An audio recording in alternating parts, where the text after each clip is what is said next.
Hello students, welcome back. So as I told in the chapter study of compounds, we have to study four topics. Out of that four topics, we have completed HCl, ammonia, nitric acid, and now today we will learn the last topic, that is sulfuric acid. Okay, so let us begin. Sulfuric acid.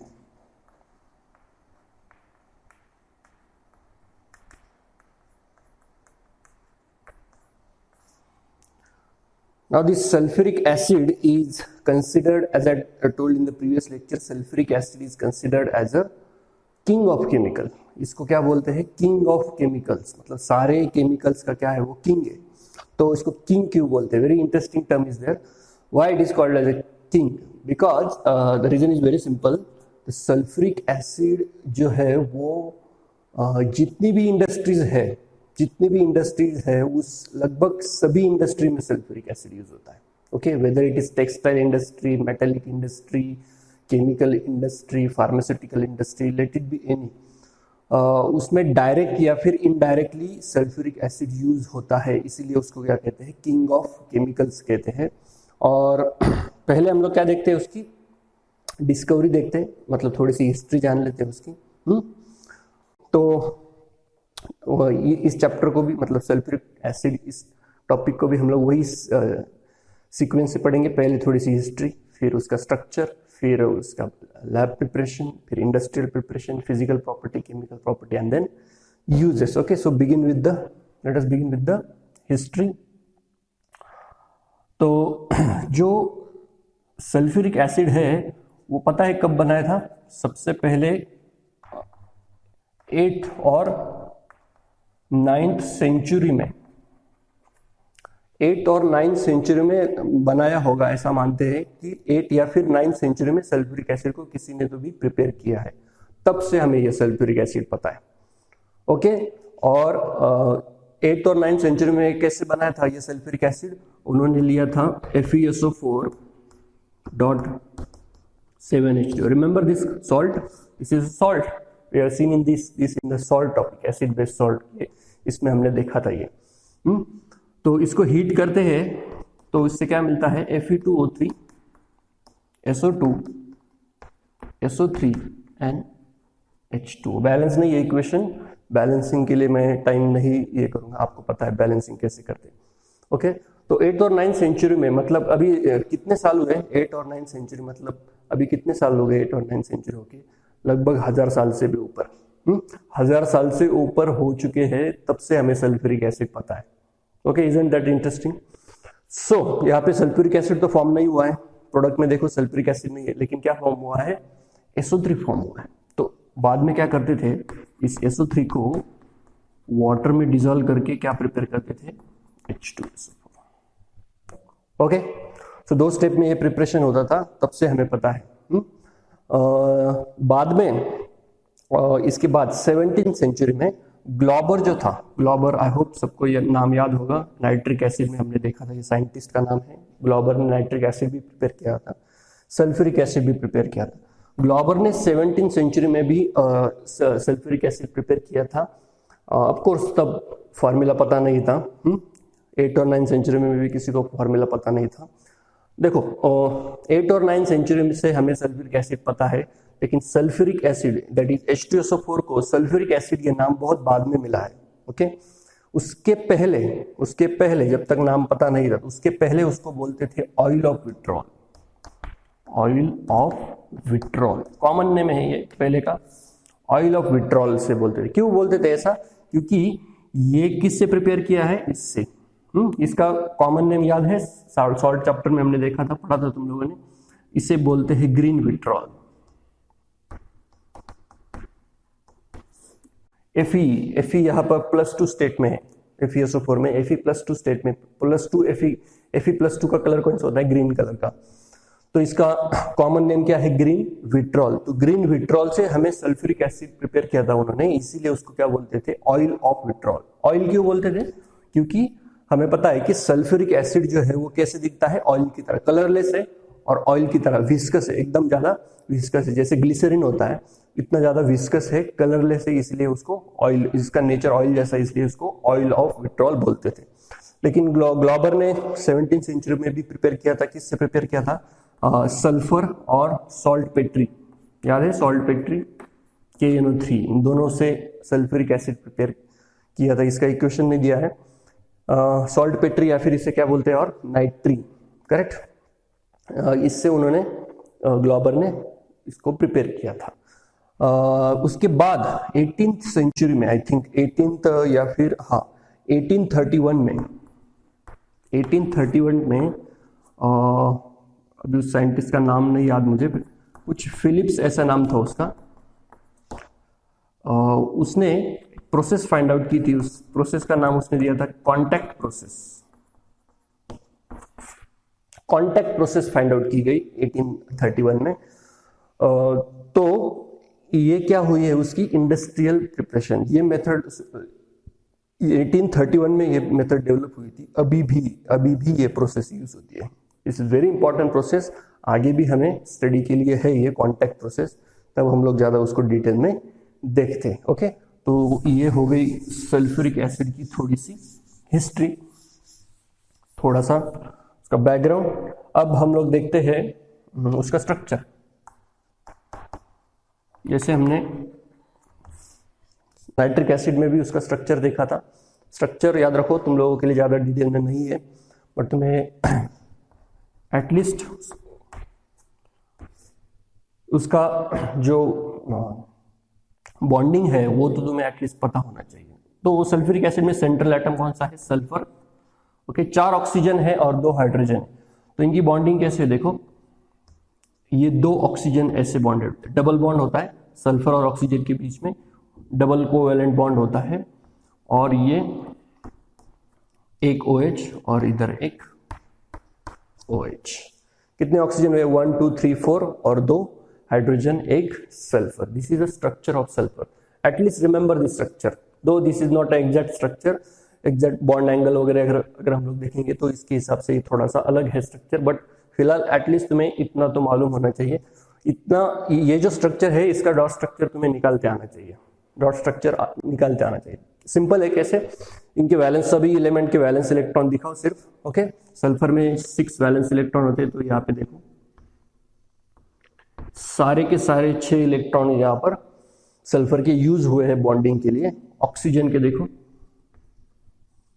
Oxygen के कितने valence electron होते हैं?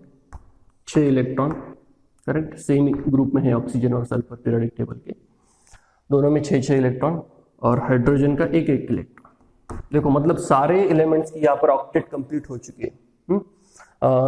हालांकि यहाँ पर sulphur जो है इसकी ऑक्टेट से ज्यादा इलेक्ट्रॉन आ चुके हैं इसमें। तो ये तुम लोग बाद में पढ़ोगे कि जब किसी एलिमेंट के सराउंडिंग में ऑक्टेट मतलब 8 इलेक्ट्रॉन से ज्यादा इलेक्ट्रॉन आते हैं तब क्या होता है। तो ये एक्सेप्शन है ऑक्टेट रूल के लिए। तो देखो सारे एलिमेंट्स की ऑक्टेट कंप्लीट हो चुकी है, हाइड्रोजन की डुप्लेट कंप्लीट हो चुकी है।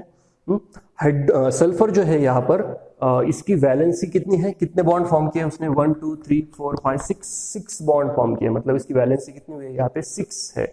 हमें पता है कि सल्फर की वैलेंसी कितनी होती है? 2 होती है जनरली, बट वो अपनी वैलेंसी एक्सपांड भी कर सकता है, इसीलिए यहाँ पर उसने 6 बॉन्ड फॉर्म किए हैं। Okay, remember the structure. Okay, then preparation, general preparation देखेंगे हम लोग पहले इसका, सल्फ्यूरिक एसिड का जनरल प्रिपरेशन, फिर बाद में हम लोग इंडस्ट्रियल प्रोसेस देखते हैं जिसमें हमें कॉन्टैक्ट प्रोसेस स्टडी करनी है। तो इसमें जनरल प्रिपरेशन में 5-6 मेथड है। जो फर्स्ट मेथड है वो है फ्रॉम सल्फर। सल्फर से हम लोग सल्फ्यूरिक एसिड प्रिपेयर कर सकते हैं। कैसे? अब देखो सल्फर से अगर हमें H2SO4 प्रिपेयर करना है तो यहाँ पर क्या हुआ है? सल्फर का ऑक्सीडेशन हुआ है, करेक्ट है, याद है सबको? ये 0 ऑक्सीडेशन स्टेट में है, और सल्फर का अगर तुम लोगों को याद है कैसे कैलकुलेट करते हैं ये भी मैंने बताया है, +6 स्टेट में है।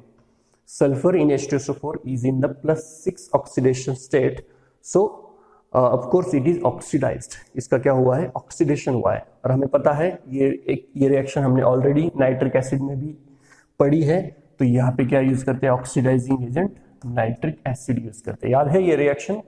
नाइट्रिक एसिड में पड़ी। क्या प्रोडक्ट मिलते हैं? और इसमें H2SO4 मिलता है और इसमें मिलता है yes NO2 and water. Water नहीं मिलता क्योंकि ये सल्फर खुद क्या है? डिहाइड्रेटिंग एजेंट है। ओके, NO2 मिलता है इसमें। सल्फ्यूरिक एसिड क्या है? इसमें +6 स्टेट में है, प्लस NO2 गैस। हमने देखा था नाइट्रिक एसिड ऑक्सीडाइजिंग एजेंट है, तो ऑक्सीडेशन कैसे करता है? वो NO2 प्रोड्यूस करता है। कॉन्सेंट्रेटेड रहा तो NO2 + H2O + nascent oxygen produce करता है।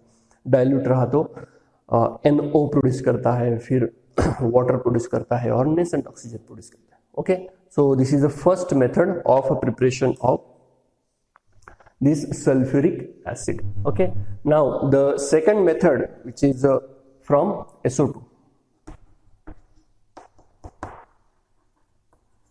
अब सल्फर डाइऑक्साइड से भी हम लोग क्या कर सकते हैं? सल्फ्यूरिक एसिड प्रिपेयर कर सकते हैं। कैसे? SO2 का कन्वर्जन अगर H2SO4 में करना है तो अगेन फिर क्या करना पड़ेगा? यहाँ पे SO2 में सल्फर कौन से स्टेट में है? +4 स्टेट में। यहाँ पर कौन से स्टेट में? +6। देखो ऑक्सीडेशन ही हुआ है। ओके, तो ऑक्सीडेशन कैसे करेंगे इसका? सिंपल, इसमें वाटर और ऑक्सीजन ऐड करके हम लोग सल्फर का ऑक्सीडेशन कर सकते हैं। करेक्ट है? O2 is itself oxidising agent. Then third method, same third method में भी क्या कर सकते हैं? SO2 ही यूज करना है, लेकिन अब ऑक्सीडाइजिंग एजेंट यहाँ पे हमने ऑक्सीजन यूज किया था, अब यहाँ पे ऑक्सीजन की जगह यूज करते हैं क्लोरीन या फिर ब्रोमीन भी यूज कर सकते हैं। ओके, तो ये क्लोरीन और वाटर, इसे बोलते हैं क्लोरीन वाटर। क्लोरीन हमें पता है गैस है, क्लोरीन जब वाटर में डिसॉल्व करेंगे तो क्लोरीन वाटर बनता है। तो ये क्लोरीन वाटर इसको ऑक्सीडाइज करके अगेन क्या दे सकता है हमें? H2SO4, और इसमें बनता है HCl भी बनता है इसमें। ओके, और यहां पर क्या देगा? सेम H2SO4 + HBr देगा। ओके, समझ में आया? तो ये दोनों रिएक्शन में क्या किया हमने? सल्फर डाइऑक्साइड का ऑक्सीडेशन किया। पहले oxygen as oxidising agent use किया, फिर क्लोरीन और bromine as oxidising agent use किया। ओके, उसके बाद सल्फर ट्राइऑक्साइड भी यूज कर सकते हैं। Sulphur trioxide is also gas. जैसे हमने ये मेथड देखी, green vitriol sulphuric acid prepare किया था। ग्रीन विट्रॉल को हमने हीट करके क्या मिला था? Fe2O3, SO2, SO3, और SO3 को बाद में वाटर में डिसॉल्व किया। तो SO3 में जब हम वाटर डिसॉल्व करते हैं तो भी हमें क्या मिलता है? H2SO4 मिलता है। और ये स्टेप, ये जो रिएक्शन है, ये कॉन्टैक्ट प्रोसेस में भी यूज की है। सिर्फ कॉन्टैक्ट प्रोसेस में वाटर की जगह H2SO4 यूज किया है। अब ये रिएक्शन कॉन्टैक्ट प्रोसेस में कर सकते थे, लेकिन नहीं की, हम लोग तब डिस्कस करेंगे। स्पेशली मैं इस रिएक्शन के बारे में बताता हूँ कि ये जो रिएक्शन है SO3 + H2, this is highly exothermic reaction. ये क्या है? बहुत ही ज्यादा एक्सोथर्मिक रिएक्शन, मतलब उसमें से हीट ज्यादा रिलीज होती है, और जो हीट रिलीज होती है वो इतनी ज्यादा होती है कि जो H2SO4 लिक्विड है, पता है ना? H2SO4 जो प्रोड्यूस होता है वो भी वेपराइज हो जाता है, उसके भी क्या बन जाते हैं? ड्रॉपलेट्स बन जाते हैं, और उसके क्लाउड, H2SO4 का व्हाइट कलर का क्लाउड बन जाता है। ओके, इतनी ज्यादा हीट उससे रिलीज होती है, इसीलिए सल्फर ट्राइऑक्साइड और वाटर ये रिएक्शन कभी प्रेफर नहीं करते, but it is a reaction that is possible. Okay, then next जो है वो है from sulphuryl chloride. Sulphuryl chloride जो है ये ऐसा होता है। ओके, तो सल्फ्यूरिल क्लोराइड में सिर्फ क्या करना है? वाटर ऐड करना है। सल्फ्यूरिल क्लोराइड का फॉर्मूला देख लो, SO2Cl2। इसमें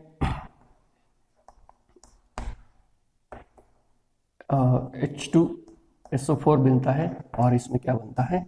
HCl मिलता है। Okay, H2SO4 + HCl, sulphuryl chloride. इसका स्ट्रक्चर भी सिंपल है, ये ऐसा स्ट्रक्चर होता है, ऐसा स्ट्रक्चर होता है सल्फ्यूरिल क्लोराइड। जैसे H2SO4 का होता है वैसे ही S डबल बॉन्ड O, और यहाँ पे OH की जगह क्या होता है? Cl होता है। This is sulphuryl chloride. Okay, इससे भी हम लोग प्रिपेयर कर सकते हैं। और लास्ट जो मेथड है वो है मेटेलिक सल्फेट से हम लोग सल्फ्यूरिक एसिड प्रिपेयर कर सकते हैं। मेटेलिक सल्फेट यहाँ पे ज्यादातर कौन सा यूज होता है? Aluminium sulphate, Al2SO4 thrice dot 3H2। Okay, ये क्या है? Hydrated aluminium sulphate. इसको हीट किया तो क्या मिलता है? ऑक्साइड मिलता है इसका, करेक्ट है? इसको हीट करके ऑक्साइड मिलता है इसका, और H2SO4 मिलता है उससे। ओके, सो Al2O3 प्लस H2SO4 मिलता है। Okay, so these are the 6 method, general method से। ओके, इसमें से कोई भी मेथड इंडस्ट्री में यूज नहीं करती। इंडस्ट्रियल मेथड जो है वो अब हमें आगे देखनी है। ओके,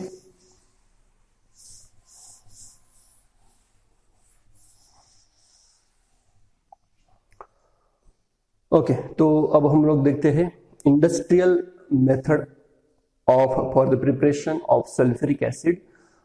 इस प्रोसेस को क्या बोलते हैं? Contact process. याद रखो, इस प्रोसेस का नाम क्या है? Contact process. और क्वेश्चन जो है वो एग्जाम में कॉन्टैक्ट प्रोसेस के नाम से आएगा। ओके, तो याद रखना है। ओके, तो let us see. Okay, now let us see the contact process. So this is the diagram for contact process. You can see diagram ही इतनी बड़ी हो गई कि पूरे बोर्ड पर भी नहीं बैठी हो। ओके, सो डायग्राम देख के डरना नहीं है, डायग्राम एग्जाम में नहीं आएगी। ओके, सिंपल, डायग्राम एग्जाम में नहीं आएगी, बट तुम्हें पता होना चाहिए कि डायग्राम में, मतलब फिगर में, कौन से कंपार्टमेंट में कौन सी रिएक्शन होती है। ओके, ये तुम्हें आइडिया आनी चाहिए, इसीलिए मैंने ये डायग्राम ड्रॉ की है। ओके, डायग्राम इतनी शायद क्लियर नहीं है, एक्यूरेट भी नहीं है। तो देखो क्या क्या होता है। तो पहले कॉन्टैक्ट प्रोसेस जो है उसके स्टेजेस समझ लेते हैं हम लोग। इसमें 4 से 5 स्टेजेस है उसमें। तो क्या करना है हमें कॉन्टैक्ट प्रोसेस में जो रिएक्टेंट है तुम्हारा वो है सल्फर। रिएक्टेंट कौन सा है तुम्हारा? सल्फर से हमें H2SO4 प्रिपेयर करना है। तो पहले हम लोग क्या करेंगे? सल्फर का कन्वर्जन SO2 में करेंगे, फिर SO2 का कन्वर्जन SO3 में करेंगे। SO3 से जैसे मैंने कहा, SO3 में डायरेक्ट वाटर ऐड करके भी हमें H2SO4 मिल सकता है, लेकिन मैंने कहा कि ये क्या है, हाईली एक्सोथर्मिक रिएक्शन बन जाती है, इसलिए वो रिएक्शन प्रेफर नहीं करते। तो पहले SO3 का कन्वर्जन H2S2O7 में करते हैं, that is called as oleum, OLEUM, oleum बोलते हैं उसको। और फिर फाइनली हमें क्या मिलता है? H2SO4। ओके, तो कितने स्टेजेस हो गए? 1 2 3 4। ओके, 4 या 5 स्टेजेस है उसमें। तो हम लोग ये सीक्वेंस समझना है कैसे कैसे आगे बढ़ना है हमें कॉन्टैक्ट प्रोसेस में। ओके, तो सबसे पहले स्टार्ट किससे करनी है? हमें सल्फर से करनी है। ओके, तो देखो सल्फर सबको पता है येलो कलर की पाउडर होती है। यहाँ पर हम लोग सल्फर यूज कर सकते हैं, या फिर FeS2 आयरन पायराइट। FeS2 को क्या बोलते हैं? आयरन पायराइट, ये भी यूज कर सकते हैं। और हम लोग सल्फर से देखते हैं। तो पहला ये जो कंपार्टमेंट है इसको बोलते हैं सल्फर बर्नर। मतलब यहाँ पर सल्फर को क्या करते हैं? बर्न करते हैं। Burning, all of you know, burning requires what? Oxygen. Okay, तो सल्फर को बर्न करते हैं। तो सल्फर को अगर बर्न करेंगे तो पहली स्टेज ये होगी तुम्हारी स्टेज फर्स्ट। तो स्टेज फर्स्ट में क्या होगा? सल्फर जब बर्न होगा तो क्या बनेगा? S+O2 क्या बनेगा? SO2 बनेगा। समझ में आ रहा है? तो SO2 तुम्हारा यहाँ पर वही बन जाएगा। और एक बात याद रखनी है इसमें कि ये जो ऑक्सीजन है यहाँ पर इस कॉन्टैक्ट प्रोसेस में ऑक्सीजन ज्यादा एक्सेस में यूज करते हैं। जैसे हमने नाइट्रिक एसिड में देखा था, ओसवाल प्रोसेस में ऑक्सीजन एक्सेस यूज करते हैं, अमोनिया प्लस ऑक्सीजन वहां पर। तो यहाँ पर भी ऑक्सीजन जो है वो एक्सेस में यूज करते हैं। ओके, अब यहीं पर सपोज हमने सल्फर की जगह आयरन पायराइड यूज किया, FeS2। ओके, तो इसका भी क्या करना पड़ेगा? ऑक्सीडेशन। ऑक्सीडेशन जब करते हैं हम लोग इसका, तो हमें इससे मिलता है ऑक्साइड मिलता है Fe2O3 प्लस SO2 मिलता है। ओके, यहाँ पर क्या बनता है? Fe2O3 प्लस SO2 बनता है। ओके, अब देखो यहाँ पर मैंने क्या बोला कि ऑक्सीजन एक्सेस में है, तो प्रोडक्ट साइड में SO2 के साथ साथ कौन होगा? अनरिएक्टेड ऑक्सीजन गैस भी होगा। यहाँ पर भी SO2 के साथ अनरिएक्टेड ऑक्सीजन भी होगा। लेकिन ये FeS2 जो है आयरन पायराइड, इसका प्रॉब्लम क्या है कि ये जब यूज करते हैं हम लोग सल्फर की जगह, तो ये SO2 गैस जो प्रिपेयर होता है इसमें बहुत ज्यादा इंप्योरिटीज आती है। कौन सी इंप्योरिटीज आती है? इसके साथ कुछ डस्ट पार्टिकल आ जाते हैं। सबसे इंपॉर्टेंट मेन इंप्योरिटी जो है इसमें आर्सेनिक की इंप्योरिटीज होती है। AS2O3 आर्सेनिक ऑक्साइड इसमें बनता है, जो कि हमें बाद में क्या करना पड़ता है, रिमूव करना पड़ता है। लेकिन एक बात याद रखनी है कि अगर तुमने सल्फर यूज किया स्टार्टिंग में, तो ये आगे की जो प्रोसेस है प्यूरिफिकेशन की वो तुम्हें नहीं लगेंगी, क्योंकि यहाँ पर सल्फर पाउडर से जब ऑक्सीजन से SO2 जब बनता है वो ऑलरेडी बहुत ही ज्यादा क्या होता है, प्योर फॉर्म में होता है, उसको प्योर करने की जरूरत नहीं होती। तो आगे ये जो कंपार्टमेंट है 1 2 3 4, ये कंपार्टमेंट 4 कंपार्टमेंट क्यों है, ये जो अगर हमने ये FeS2 यूज किया तो उसके SO2 प्रोड्यूस होता है, बट उसके साथ जो इंप्योरिटीज आती है वो इंप्योरिटीज रिमूव करने के लिए ये 4 कंपार्टमेंट होते हैं। ओके, तो ये बात याद रखनी है। ओके, ये हो गई first stage. Then second stage जो है वो है प्यूरिफिकेशन ऑफ SO2। तो SO2 जो हमें यहाँ पे मिला, यहाँ पे तो प्योर होता है, तो हम लोग अभी इसको देखेंगे आगे। तो ये जो SO2 मिला हमें, उसको क्या करना पड़ेगा, हमें प्योर करना पड़ेगा। तो प्योर करने के लिए 4 स्टेजेस है उसके।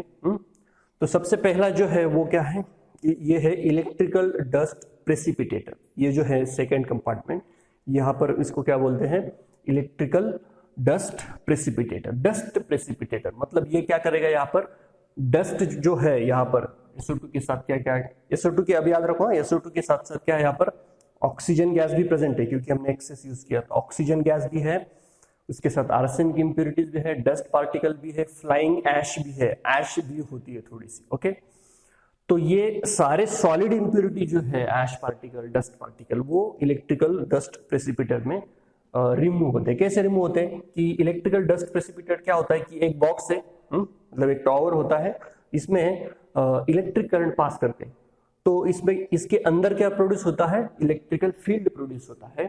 तो जैसे ही यहाँ से, मतलब तुम्हारी ये रिएक्शन, दोनों रिएक्शन कहाँ पर हो रही है, यहाँ पर हो रही है, तो यहाँ से जब ये मिक्सचर बनेगा, तो यहाँ से जब आएगा इलेक्ट्रिकल डस्ट प्रेसिपिटेटर में, तो यहाँ पर जो डस्ट पार्टिकल है, जो ऐश है, वो इलेक्ट्रिकल फील्ड क्या कर लेगी, अपनी तरफ अट्रैक्ट कर लेगी। ओके, अट्रैक्ट करने से क्या होगा, ज्यादातर बहुत सारी डस्ट जो है वो यहीं पर सारी रिमूव हो जाती है। लेकिन आगे एक टावर है, that is steam purification chamber. Okay, chamber भी बोल सकते हैं। ओके, कंपार्टमेंट में वर्ड यूज कर रहा हूँ, चेम्बर भी बोल सकते हो आप। तो इसमें क्या होता है कि जब ये SO2 और O2, अब मेनली इसमें क्या आया है, यहाँ पर तुम्हारा SO2 के साथ कौन है, O2 है, आर्सेनिक ऑक्साइड है। तो मेन क्या है, इसमें ज्यादातर लार्ज क्वांटिटी में SO2 और O2 प्रेजेंट है। तो ये जब यहाँ पर आ जाएंगे, सपोज अगर इलेक्ट्रिकल डस्ट प्रेसिपिटेटर में पूरी तरीके से डस्ट रिमूव नहीं हुई, ऐश रिमूव नहीं हुई, तो ऊपर से क्या करते हैं, इस चेम्बर में स्टीम पास करते हैं ऊपर से। ओके, स्टीम मीन्स वाटर पास करते हैं, मतलब वाटर वेपर पास करते हैं। तो वाटर वेपर क्या करती है कि जो रिमेनिंग जो डस्ट पार्टिकल होगी या ऐश होगी, वो इस चेम्बर में पूरी तरीके से रिमूव हो जाते हैं। ओके, फिर गैसेस यहां से यहां जाते हैं। ओके, अब यहां पर देखो ऊपर से क्या पास किया है, कॉन्सेंट्रेटेड सल्फ्यूरिक एसिड यूज किया। अब हमें तो फाइनली सल्फ्यूरिक एसिड ही प्रिपेयर करना है। फिर यहाँ पे कॉन्सेंट्रेटेड H2SO4 कहां से आया, तो वो एक्सटर्नली सल्फ्यूरिक एसिड ऐड किया है। ओके, यहाँ पर प्रोड्यूस नहीं हुआ है, वो एक्सटर्नली सल्फ्यूरिक एसिड ऐड किया है। तो ये क्यों ऐड किया है इसमें, तो ये इसलिए ऐड किया है क्योंकि यहाँ पर पहले वाले कंपार्टमेंट में हमने स्टीम यूज की थी, मतलब वाटर यूज किया था। तो ये जो SO2 और O2 गैस है, इसमें थोड़ा सा वाटर वेपर्स रह सकती है, वाटर वेपर यहाँ पर आ सकती है, तो वाटर वेपर नहीं चाहिए हमें। ओके, तो वो वाटर वेपर रिमूव करने के लिए क्या यूज किया है, कॉन्सेंट्रेटेड H2SO4। अब आई होप सबको समझ में आया होगा कि कॉन्सेंट्रेटेड सल्फ्यूरिक एसिड क्यों यूज किया है, क्योंकि कॉन्सेंट्रेटेड सल्फ्यूरिक एसिड क्या होता है, खुद एक क्या है, डिहाइड्रेटिंग एजेंट है। Dehydrating agent means those substances which removes the oxygen और विच एब्जॉर्ब्स द ऑक्सीजन। ऑक्सीजन को किसी भी सब्सटेंस से रिमूव करते हैं, इनको क्या बोलते हैं, dehydrating agents. So concentrated sulphuric acid here acting as a dehydrating agent. तो पहले वाले चेंबर में क्या हुआ था, वाटर हमने यूज किया था, स्टीम यूज की थी, तो वो वाटर जो है वो रिमूव करने के लिए यहाँ पर कॉन्सेंट्रेटेड सल्फ्यूरिक एसिड यूज किया है। ओके, तो यहां से जब ये गैसेस का मिक्सचर बाहर निकलेगा और इस कंपार्टमेंट में जाएगा, तब क्या होगा कि इस गैसेस के मिक्सचर में डस्ट पार्टिकल भी नहीं होंगे और वाटर वेपर भी नहीं होंगे। ओके, कंप्लीटली क्या होगा, ड्राई गैस होगा, वो ड्राई गैस का मिक्सचर होगा। ओके, अब हमें क्या चाहिए, अब हमें यहाँ पर इस कंपार्टमेंट में क्या बोलते हैं, उसको आर्सेनिक प्यूरिफायर बोलते हैं। तो नाम से पता चलता है कि यहाँ पर क्या होगी, आर्सेनिक की जो इम्प्योरिटीज मैंने बोला था FeS2 के साथ जो आती है वो रिमूव होती है यहाँ पर। लेकिन यहाँ पर जो गैस आया है SO2 आया है, ऑक्सीजन गैस आया है, आर्सेनिक इम्प्योरिटीज आ गई, बाकी डस्ट पार्टिकल वो सब पहले ही रिमूव हो चुका है, वाटर वेपर भी रिमूव हो चुकी है। तो इस चेम्बर में आर्सेनिक इम्प्योरिटीज रिमूव होती है। कैसे रिमूव होती है, देखो यहाँ पर इस चेम्बर में क्या होता है, FeOH थ्राइस होता है, फेरिक हाइड्रोक्साइड होता है। फेरिक हाइड्रोक्साइड क्यों होता है, क्योंकि वो आर्सेनिक के साथ रिएक्ट हो जाता है। आर्सेनिक कैसा है, आर्सेनिक ऑक्साइड कैसे है, AS2O3 प्लस FeOH थ्राइस। तो क्या कर देता है, ये एक दूसरे के साथ रिएक्शन हो जाती है, या इससे बनता है FeAsO3 प्लस H2O बनता है यहाँ पर। ओके, तो ये सारी इंप्यूरिटीज आर्सेनिक की इस चेम्बर में, आर्सेनिक प्यूरिफायर में सारी रिमूव होती है। ओके, तो आर्सेनिक निकल गया, अब क्या बचा, सिर्फ SO2 बच गया और O2 बच गया। ओके, तो यहाँ पर आगे है प्री हीटर है, मतलब SO2 और O2 गैस जो आगे हमें लगेगा कॉन्टैक्ट चेम्बर में, जो कि इस प्रोसेस का सबसे इंपॉर्टेंट पार्ट है, सबसे इंपॉर्टेंट रिएक्शन इस प्रोसेस में, इस चेम्बर में होती है, उसके लिए टेम्परेचर लगता है 450 to 500 डिग्री सेल्सियस। इसीलिए यहाँ पर प्री हीटर है। प्री हीटर क्या करता है, यहाँ से जो SO2 और O2 गैस का मिक्सचर निकलता है, जो कि अब क्या है, पूरी तरीके से प्योर एंड ड्राई है, मतलब कोई इंप्योरिटी भी नहीं है उसमें, और पूरी तरीके से ड्राई है, मतलब उसमें कोई भी वाटर नहीं है। वो प्री हीटर से पास करते हैं ताकि थोड़ा सा हीट हो जाए वो। तो उसको अब हमारी यहाँ पर कौन सी स्टेज आ जाती है, थर्ड स्टेज आ जाती है। याद है स्टेज, फर्स्ट स्टेज में क्या होता है, SO2 गैस प्रोड्यूस होता है इन दोनों से। सेकंड स्टेज में हमने क्या देखा, प्यूरिफिकेशन। प्यूरिफिकेशन के लिए ये 4 चेम्बर जो है वो यूज होते हैं। फिर थर्ड स्टेज में आते हैं हम लोग। थर्ड स्टेज में जो मेन रिएक्शन है इस प्रोसेस की वो होती है, दैट इज क्या है, अब देखो हम लोग कहां तक पहुंचे गए, SO2 तक पहुंच चुके हैं। ओके, अब हमें क्या करना है, SO2 का कन्वर्जन SO3 में करना है। तो क्या होता है यहाँ पर, SO2 और O2 एक दूसरे के साथ क्या हो जाते हैं, कंबाइन होते हैं, और क्या प्रोड्यूस करते हैं, SO3 प्रोड्यूस करते हैं। और ये कहां पर होता है, कॉन्टैक्ट चेम्बर में। अब देखो ये जो रिएक्शन है दिखने में सिंपल है, SO2 plus O2 gives SO3, balance नहीं है, बैलेंस कर लो सब। तो रिएक्शन दिखने में सिंपल है, बट ये रिएक्शन इतनी सिंपल नहीं है। इसके लिए कैटालिस्ट लगती है, और कैटालिस्ट कौन सी यूज करते हैं, V2O5 vanadium pentoxide, V2O5 vanadium pentoxide use करते हैं। इस रिएक्शन के लिए जो टेम्परेचर है वो कितना लगता है, 450 to 500 degree Celsius. 450 to 500 degree Celsius, ये इतना टेम्परेचर लगता है इस रिएक्शन को। और ये reaction, this reaction is catalysed by V2O5। यहाँ पर प्लेटिनम कैटलिस्ट भी यूज कर सकते हैं, बट प्लेटिनम क्यों नहीं यूज करते, क्योंकि प्लेटिनम क्या होता है, कॉस्टली होता है। वेनेडियम पेंटॉक्साइड ये बहुत ही सस्ता होता है, चीप होता है। देखो कोई भी मेथड होती है ना इंडस्ट्री में, खासकर मैं बात कर रहा हूँ केमिकल इंडस्ट्री की। केमिकल इंडस्ट्री में कोई भी केमिकल जब मैन्युफैक्चर होता है, तो इंडस्ट्री है तो ऑब्वियसली इंडस्ट्री में कोई भी केमिकल बहुत ही लार्ज क्वांटिटी में प्रोड्यूस होता है, बल्क क्वांटिटी में प्रोड्यूस होता है। तो कोई भी इंडस्ट्री क्या सोचती है कि उनका जो प्रोडक्ट है, उनका जो केमिकल है वो ज्यादा से लोगों तक जाए, और लोग क्या चाहते हैं कि प्रोडक्ट की क्वालिटी भी अच्छी हो, और वो प्रोडक्ट क्या होना चाहिए, सस्ता भी होना चाहिए। करेक्ट है कि नहीं? हम लोग कौन सी दुकान में जाते हैं खरीदी करने के लिए, जो दुकानदार हमें सस्ता माल दे और क्वालिटी दे वहीं पर जाते हैं ना हम लोग। तो इंडस्ट्री में भी वैसा ही होता है, जिसका केमिकल सस्ता हो और अच्छा हो। तो इंडस्ट्री क्या करती है, सपोज ये सल्फ्यूरिक एसिड की इंडस्ट्री है, सल्फ्यूरिक इंडस्ट्री सोचती है कि हमारा सल्फ्यूरिक एसिड जो बनेगा वो सस्ता होना चाहिए और क्वालिटी भी होनी चाहिए। तो बनाने के लिए सल्फ्यूरिक एसिड प्रिपरेशन के लिए, मैन्युफैक्चरिंग के लिए कैसे कम से कम कॉस्ट लगे, कैसे कम से कम पैसे में खर्चा करके सल्फ्यूरिक एसिड प्रोड्यूस हो, हर इंडस्ट्री यही सोचती है। और ये सोचना भी सही है, इससे हमारी देश की भी क्या होती है, सोर्सेज जो है वो बचते हैं, रिसोर्सेज कम लगते हैं।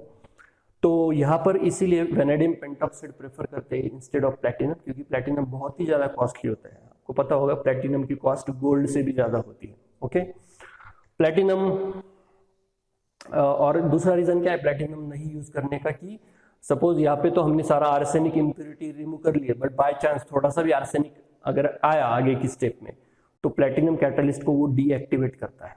प्लेटिनम कैटलिस्ट को वो पॉइजन कर देता है।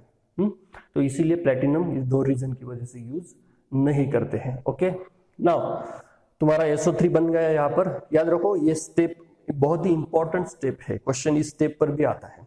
तो इस स्टेप में याद रखना है catalyst is V2O5 and temperature is 450 to 500 degree Celsius. One more thing, the pressure, यहाँ पर जो प्रेशर है इस प्रोसेस के लिए वो होता है 1 to 2 एटमॉस्फेरिक प्रेशर, 1 या 2 एटमॉस्फेयर इतना प्रेशर होता है इसके लिए। ओके, और फिर लास्ट स्टेप में SO3 तुम्हारा बन गया। SO3 जो है वो 4th स्टेप में क्या करते हैं, SO3 में मैंने बताया वाटर मिक्स करके भी हम लोग सल्फ्यूरिक एसिड प्रिपेयर कर सकते हैं, बट यहाँ पर वो नहीं यूज करते, यहाँ पर ऐड करते हैं concentrated H2SO4, concentrated H2SO4 add करते हैं। क्यों? क्योंकि डायरेक्ट वाटर अगर हमने ऐड किया तो रिएक्शन एक्सोथर्मिक हो जाती है। एक्सोथर्मिक इतनी ज्यादा एक्सोथर्मिक होती है कि उससे सल्फ्यूरिक एसिड प्रोड्यूस होता है, वो भी उसके भी ड्रॉपलेट्स फॉर्म होते हैं, वो भी वेपराइज होने लगता है। ओके, इसीलिए सल्फ्यूरिक एसिड मैन्युफैक्चरिंग में SO3 के साथ वाटर नहीं मिक्स करते, पहले H2SO4 खुद H2SO4 ऐड करते हैं। इससे बनता है H2S2O7, ये बनता है, दैट इज ओलियम बोलते हैं उसको, OLEUM, ओलियम बोलते हैं उसको। और फिर फाइनल स्टेप में मतलब 5th स्टेप में क्या करते हैं, ये जो ओलियम है H2S2O7, ये जो H2S2O7 है प्लस इसमें क्या ऐड करते हैं, वाटर मिक्स करके H2SO4 बनाते हैं।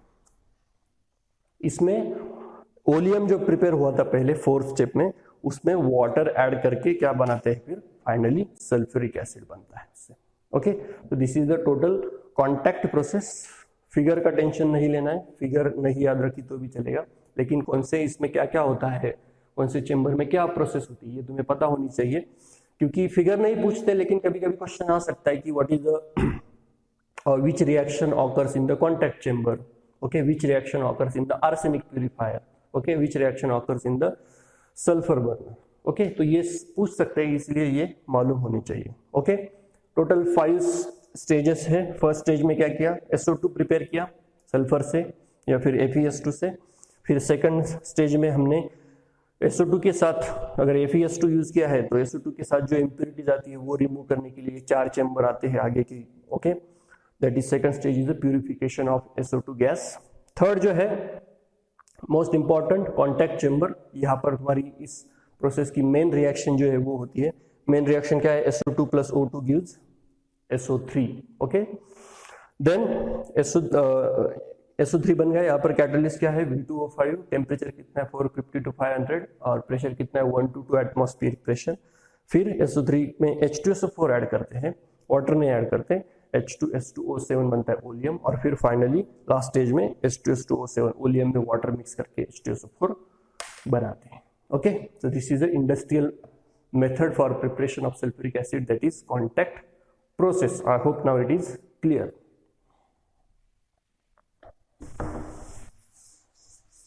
इसके बाद इंडस्ट्रियल प्रिपरेशन के बाद हमें क्या देखने, पहले फिजिकल प्रॉपर्टीज और फिर हम लोग क्या देखेंगे, इसकी केमिकल प्रॉपर्टीज। ओके, तो फिजिकल प्रॉपर्टीज, सल्फ्यूरिक एसिड ये क्या है, एसिड है, तो फिजिकल प्रॉपर्टीज पता है सबको, एसिड की क्या क्या प्रॉपर्टीज होती है। पहली तो एक प्रॉपर्टी तो मैंने बोल दी है कि सल्फ्यूरिक एसिड क्या होता है, colourless viscous liquid. Sulphuric acid क्या होता है, कलरलेस होता है, विस्कस होता है, जैसे ग्लिसरीन होता है। देन उसके बाद उसकी टेस्ट, एसिड है तो कैसा होगा, सोर इन टेस्ट। नेचर, सल्फ्यूरिक एसिड क्या होता है, लिक्विड स्टेट में प्रेजेंट होता है, विस्कस लिक्विड होता है। सोल्युबिलिटी भी क्या होगी, यस एसिड है, स्ट्रॉन्ग एसिड है सल्फ्यूरिक एसिड, तो वाटर में क्या होगा, सोल्यूबल होगा, H+ आयन प्रोड्यूस करेगा, हाइड्रोनियम आयन प्रोड्यूस करेगा वाटर में। ओके, देन इसका boiling point, that is important. Sulphuric acid का बॉइलिंग पॉइंट जो है वो 338 डिग्री सेल्सियस, कितना है बॉइलिंग पॉइंट, 338 डिग्री सेल्सियस। और इसका मेल्टिंग पॉइंट जो है, अब H2SO4 तो लिक्विड है, फिर इसका मेल्टिंग पॉइंट कैसे आएगा? तो देखो सल्फ्यूरिक एसिड नॉर्मली जब हम लोग लेते हैं तो और उसको फ्रीज करते हैं, उसका टेम्परेचर जब कम करते हैं तो वो लगभग 10 डिग्री के आसपास 10.4 डिग्री सेल्सियस को वो फ्रीज हो जाता है, मतलब सॉलिड हो जाता है 10 डिग्री के आसपास। और 10.4 डिग्री जब मिलता है उसको टेम्परेचर तो वो सॉलिड से लिक्विड बन जाता है, इसलिए उसका मेल्टिंग पॉइंट कितना कंसिडर किया है 10.4। 10.4 के पहले वो क्या रहता है, सॉलिड स्टेट में रहता है, और जैसे 10.4 टेम्परेचर आता है वो मेल्ट हो जाता है, इसीलिए उसका मेल्टिंग पॉइंट कितना माना है 10.4। और जब सल्फ्यूरिक एसिड को हम लोग सॉलिडिफाई करते हैं, मतलब उसको टेम्परेचर 10.4 से कम लाते हैं, तो वो बिल्कुल आइस की तरह दिखता है। एग्जैक्ट आइस की तरह नहीं, बट उसका कलर कैसा है, आइस की तरह दिखता है। Okay, then one important point that we have to study, and every chemistry student should know that point, that is dissolving H2SO4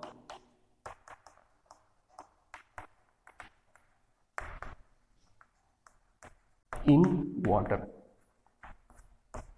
जब कभी भी तुम लोग किसी भी केमिस्ट्री लैब में जाओगे, किसी भी केमिस्ट्री लैब में जाओगे, तो केमिस्ट्री लैब में हमेशा एक लिखा होता है, एक बोर्ड पर बड़ा सा या फिर एक फ्रेम होती है जिसपे हमेशा लिखा होता है कि never add water to acid, add acid to water, ऐसा लिखा होता है। तो इसका मतलब क्या है, सिंपल है कि कोई भी एसिड हो, सिर्फ यहाँ पर सल्फ्यूरिक एसिड की बात नहीं हो रही है, कोई भी एसिड हो तो एसिड में ऊपर से वाटर कभी नहीं ऐड करते।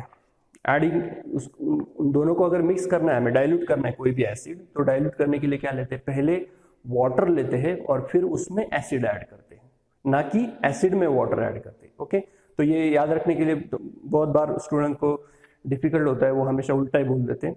तो याद रखने के लिए सिंपल है, कैसे याद रखोगे, जब भी कभी तुम सुबह उठते हो तो पहले क्या करते हो, नहाने के लिए सबसे पहले क्या करते हैं हम लोग, पहले पानी लेते हैं, करेक्ट है कि नहीं? पहले जो बकेट होती है उसमें क्या लेते हैं, पानी लेते हैं, करेक्ट है? तो ऐसे याद रखना है, नहाने के लिए हम लोग पहले क्या लेते हैं, पानी लेते हैं। तो डाइल्यूशन के लिए भी क्या करना है, एसिड के डाइल्यूशन के लिए भी पहले क्या लेना है, पानी लेना है, फिर ऊपर से एसिड ऐड करना है। याद रहेगा, अब सिंपल है।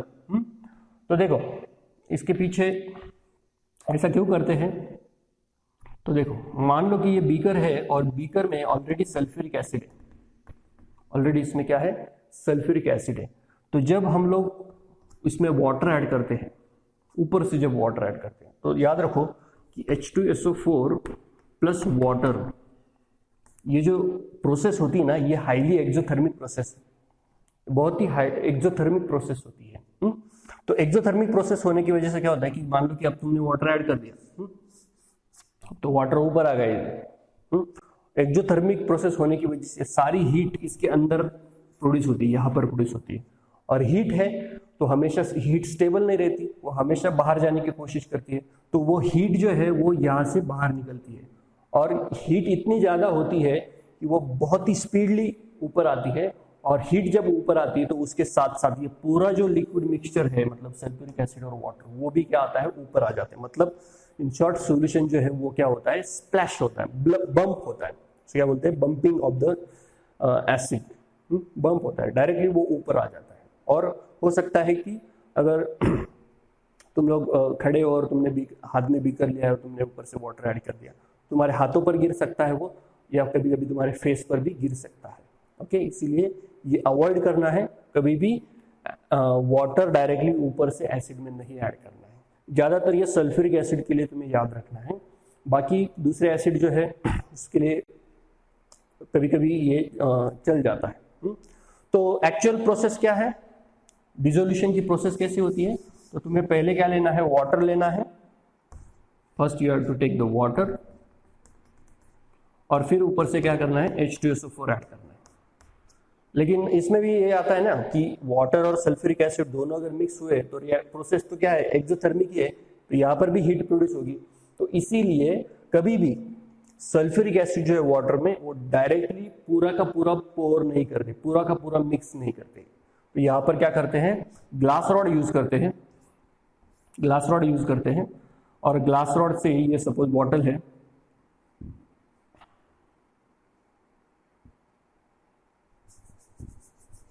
ये बॉटल का जो माउथ है वो ग्लास रॉड पर पकड़ते हैं। आई होप ये सबको पता होगा। ओके, तो ये जो बॉटल है या इसका ये जो माउथ है, ये ग्लास रॉड पर पकड़ते हैं और धीरे धीरे पोर करते हैं, तो धीरे धीरे एसिड इसमें ग्लास रॉड के साइड से इसमें आ जाता है। फिर क्या करना है, थोड़ा सा पोर करना है और बॉटल अगेन साइड में रख देनी है। ग्लास रॉड से पूरा मिक्सचर क्या करना है, स्टर करना है, अच्छे से स्टर करना है। एक्चुअली ये मेथड भी इतनी सही नहीं है कि डायरेक्टली बॉटल तुम लोग ग्लास रॉड पर डालो। पहले क्या करो, बॉटल से थोड़ा सा एसिड दूसरे बीकर में ले लो और फिर वो बीकर में से इस ग्लास रॉड से के साइड से वो एसिड तुम्हें इसमें ऐड करना है। याद रखना है, थोड़ा एसिड ऐड करना है बिल्कुल, फिर स्टर करना है, अगेन थोड़ा ऐड करना है, फिर स्टर करना है, ऐसे कंटिन्यूसली करते जाना है, तभी ये सॉल्यूशन बनता है। नो डाउट एक्जोथर्मिक होता है, बट इतना ज़्यादा एक्जोथर्मिक नहीं बनता जितना कि डायरेक्टली सल्फ्यूरिक एसिड ऐड करने से बनता है। ओके, समझ में आया सबको? तो this is the dissolution of the sulphuric acid. Okay, ये सबको पता होना चाहिए कि कैसे डाइल्यूशन करते हैं एसिड का। और ये इंपॉर्टेंट है, हर एक केमिस्ट्री स्टूडेंट को ये पता होना चाहिए। देन नेक्स्ट इज हमें क्या देखनी है, ये तो हो गई इसकी फिजिकल प्रॉपर्टीज और एसिड कैसे मिक्स करते हैं ये भी मैंने बताया। अब हमें क्या देखनी है, most important part of this topic, that is chemical properties of the sulfuric acid. Okay, now chemical properties. Chemical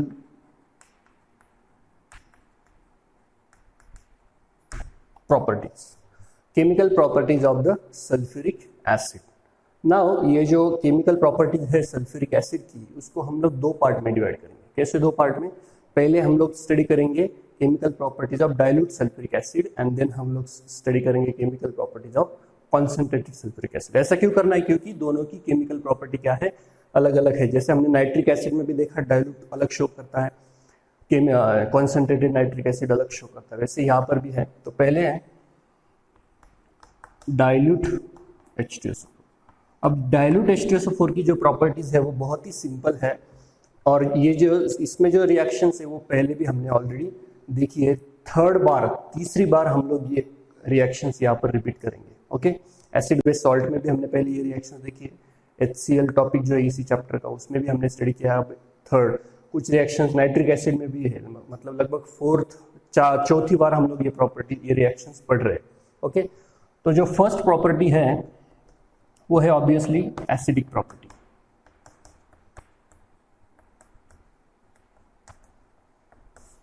acidic properties of the sulfuric acid. You know sulfuric acid is a strong acid, but यहाँ पर हम लोग dilute ले रहे हैं। Okay, तो dilute की acidic properties कैसे होंगी? तो देखो, sulphuric acid is one of the mineral acid. Mineral acid याद है, 3 mineral acid, sulphuric acid, then nitric acid and HCl। Okay, these are the 3 mineral acid. Okay, तो एसिडिक प्रॉपर्टीज मतलब क्या कि जब हम वाटर में H2SO4 डिजोल्व करते हैं, मतलब ये जो डाइल्यूट H2SO4 है, तो कॉन्सेंट्रेटेड सल्फ्यूरिक एसिड जब हम वाटर में ऐड करेंगे तो क्या होगा? तो जैसे कि हमें पता है वाटर में ऑक्सीजन पर क्या होती है, लोन पेयर है, ये एसिड है, तो वाटर में ये क्या करेगा, H+ आयन रिलीज करेगा। तो इसमें से ये लोन पेयर क्या करेंगे, इसमें से H+ आयन एक्सेप्ट करेंगे और क्या बनेगा, H3O+। This is called as a hydronium ion. Okay, तो जैसे हमने एसिड बेस सॉल्ट में भी पढ़ा था, ये this is called as a dibasic acid. ये क्या है, डायबेसिक एसिड। मतलब क्या, कितने H+ आयन रिलीज करता है, 2 H+ आयन रिलीज करता है, therefore it is a dibasic acid. तो ये हमने देखा था कि 2 स्टेप में H+ आयन रिलीज करता है। पहले क्या होगा, यहाँ पर एक वाटर मॉलिक्यूल है तो एक H+ आयन इसके साथ गया, तो इसमें से अगर एक हाइड्रोजन गया तो क्या बचेगा, HSO4-। Correct? One H+ is donated to water. Now in second step, that HSO4- again releases one H+ ion to the water. Okay, then again one second H3O+ molecule, that is hydronium ion, will be formed, and when hydrogen is lost from here, it will form SO4-2. So one molecule of H2SO4 releases how many H plus ion? 2 H plus ion and forms the 2 hydronium ion. Therefore, it is a diabasic acid. Okay, now it is clear. This is a acidic property. Then second हम लोग देखेंगे reaction with active metals. Active metals all of you know. Active metals कौन से हैं? Metal activity series में hydrogen जो है उसके ऊपर के जो मेटल्स है वो सारे क्या है? एक्टिव मेटल्स हैं. ओके, सो अगर हमने सपोज जिंक मेटल लिया और H2SO4 लिया. अब देखो यहाँ पर मैं सारे रिएक्शन में H2SO4 के नीचे क्या लिखूंगा? डाइल्यूट. DIL means dilute. इसका मतलब H2SO4 डाइल्यूट है, याद रखना है. एग्जाम में भी तुम्हें ये बात याद रखनी है, सल्फ्यूरिक एसिड कॉन्सेंट्रेटेड दिया है या डाइल्यूट दिया है एग्जाम में, क्वेश्चन पेपर में या क्वेश्चन, तो तुम्हें वैसे लिखना है, नोट करना है यहाँ पे. तो सिंपल है. एक्टिव मेटल और acid, active metal plus acid क्या देता है? Salt and hydrogen gas. That is very simple. कितने बार हमने ये रिएक्शन देखी पहले भी. Okay, this is a simple reaction. कोई भी मेटल दो. ओके, फॉर एग्जांपल अगर तुमने आयरन लिया, Fe प्लस H2SO4 डाइल्यूट क्या देगा? FeSO4 plus H2. कोई भी मेटल लो एक्सेप्ट फर्स्ट 3 मेटल. कौन से 3 मेटल्स है? पहले 3 metal, potassium, sodium, calcium. Okay, इनको अगर हमने H2SO4 के साथ रिएक्ट किया, no doubt they will react, but they react very vigorously. इतने विगरसली रिएक्ट होते हैं कि इनकी रिएक्शन होकर भी क्या बनेगा? सॉल्ट और हाइड्रोजन गैस बनेगा. ओके, Na2SO4 बनेगा प्लस हाइड्रोजन गैस बनेगा, K2SO4 plus hydrogen, CaSO4 plus hydrogen. तो ये रिएक्शन इतनी विगरस होते हैं कि ये जो हाइड्रोजन निकलता है इस रिएक्शन में से वो फायर कैच कर लेता है. फायर कैच कर लेता है. इतनी वो विगरस रिएक्शन होती है. इसीलिए ये मेटल्स कभी भी सल्फ्यूरिक एसिड के साथ रिएक्ट नहीं करते. लैब में भी नहीं करते कभी, और इंडस्ट्री में तो बिल्कुल नहीं करते. Okay, so these are the reaction with active metals. Active metal के साथ ये रिएक्शन, कोई भी मेटल लो हाइड्रोजन के ऊपर का except 3 metal. Okay, then hydrogen के नीचे जो मेटल्स हैं, नोबेल मेटल, जिनको हम लोग बोलते हैं गोल्ड और प्लेटिनम, ये क्या है? हमारे Nobel metal means which do not react. Now these noble metals do not react with dilute H2SO4 as well as with the concentrated sulfuric acid. Concentrated के साथ भी वो नोबेल मेटल रिएक्ट नहीं होते, याद रखना है. हमने देखा नोबेल मेटल के साथ कौन रिएक्ट होता है? नाइट्रिक एसिड भी नहीं, एक्वा रेजिया जो है वो रिएक्ट होता है गोल्ड और प्लेटिनम के साथ. Okay, so this is a second. Then third reaction जो है with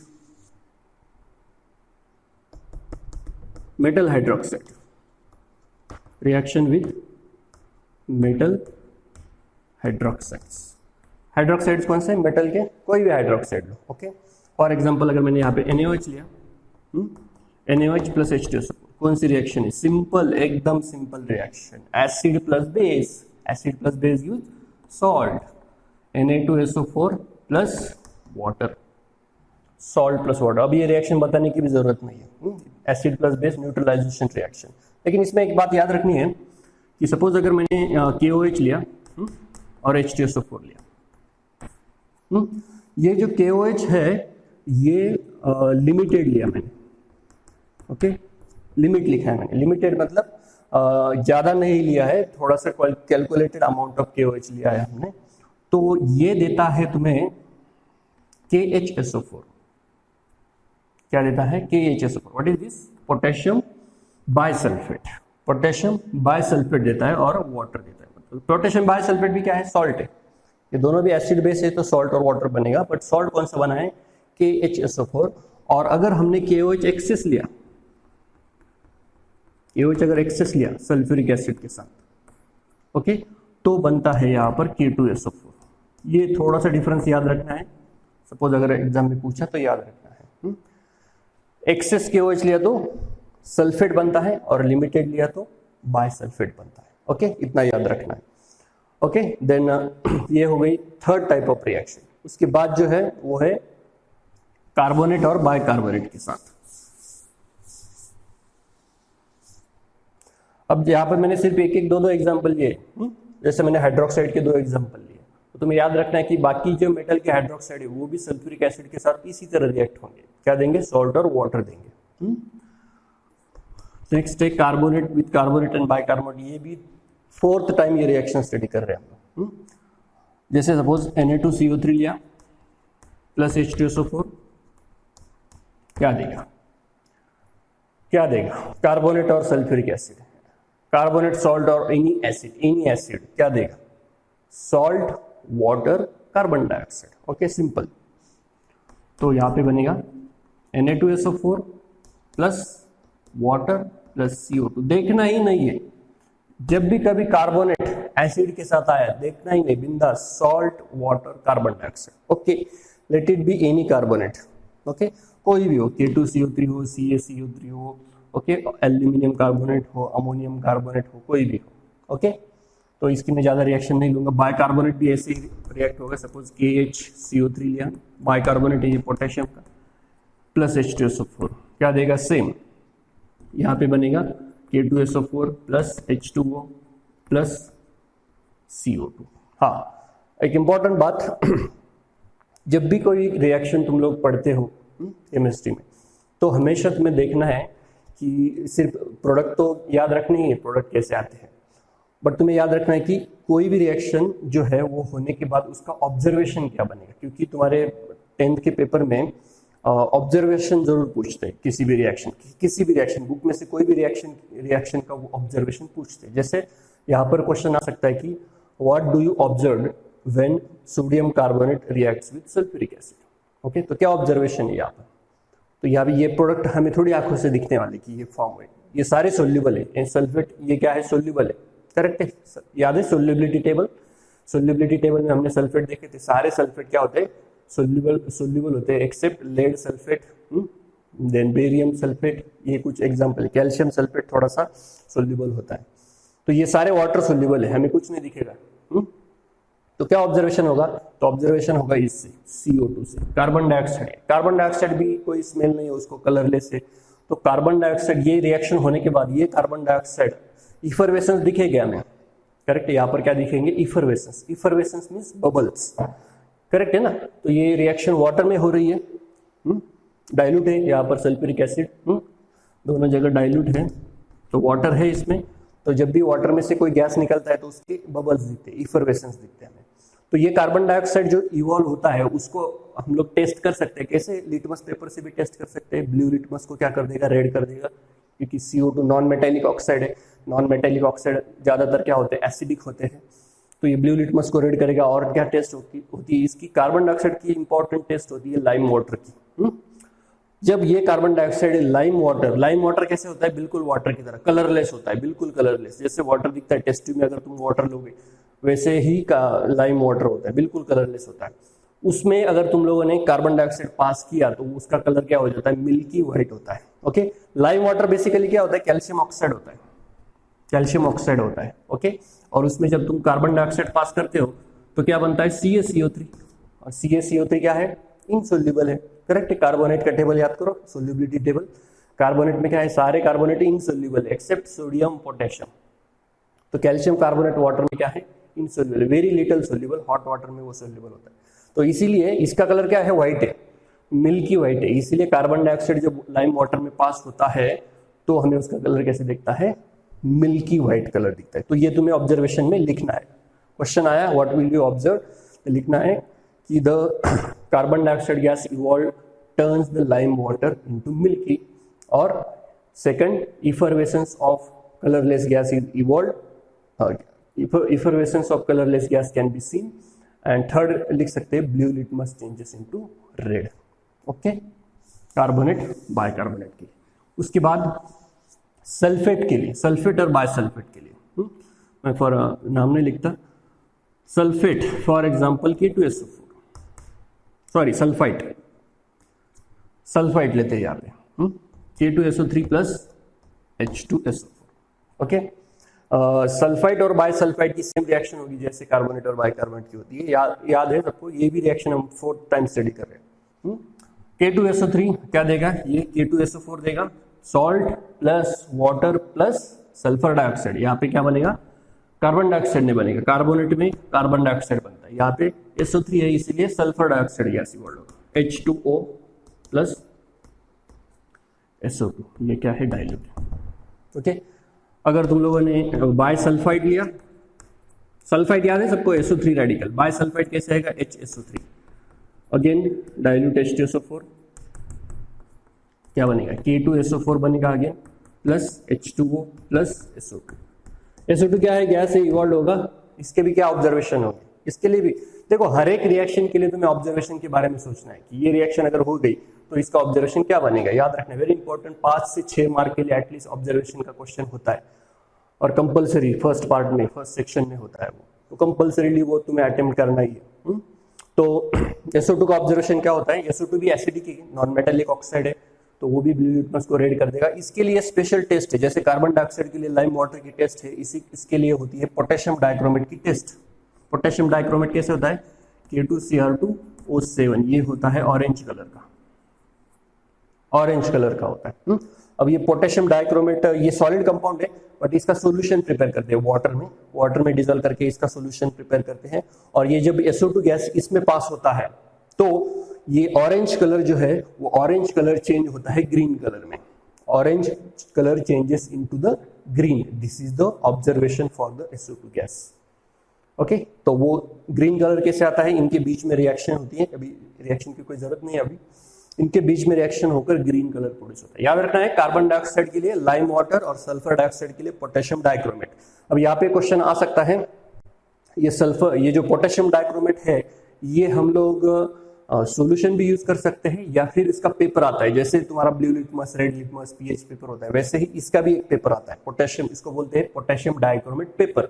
okay, potassium dichromate paper पर अगर हमने मॉइस्ट किया इसको, पोटेशियम डाइक्रोमेट को क्या किया, मॉइस्ट किया वाटर के साथ, और उस पर से हमने अगर SO2 गैस पास किया तो वो पेपर भी क्या हो जाता है, ग्रीन कलर का हो जाता है। ओके, तो ये ऑब्जर्वेशन याद रखना है सल्फेट और बायसल्फेट के लिए, सल्फाइड और बायसल्फाइड के लिए। इसके बाद है हमेशा की तरह सल्फाइड, सल्फाइड याद है सबको।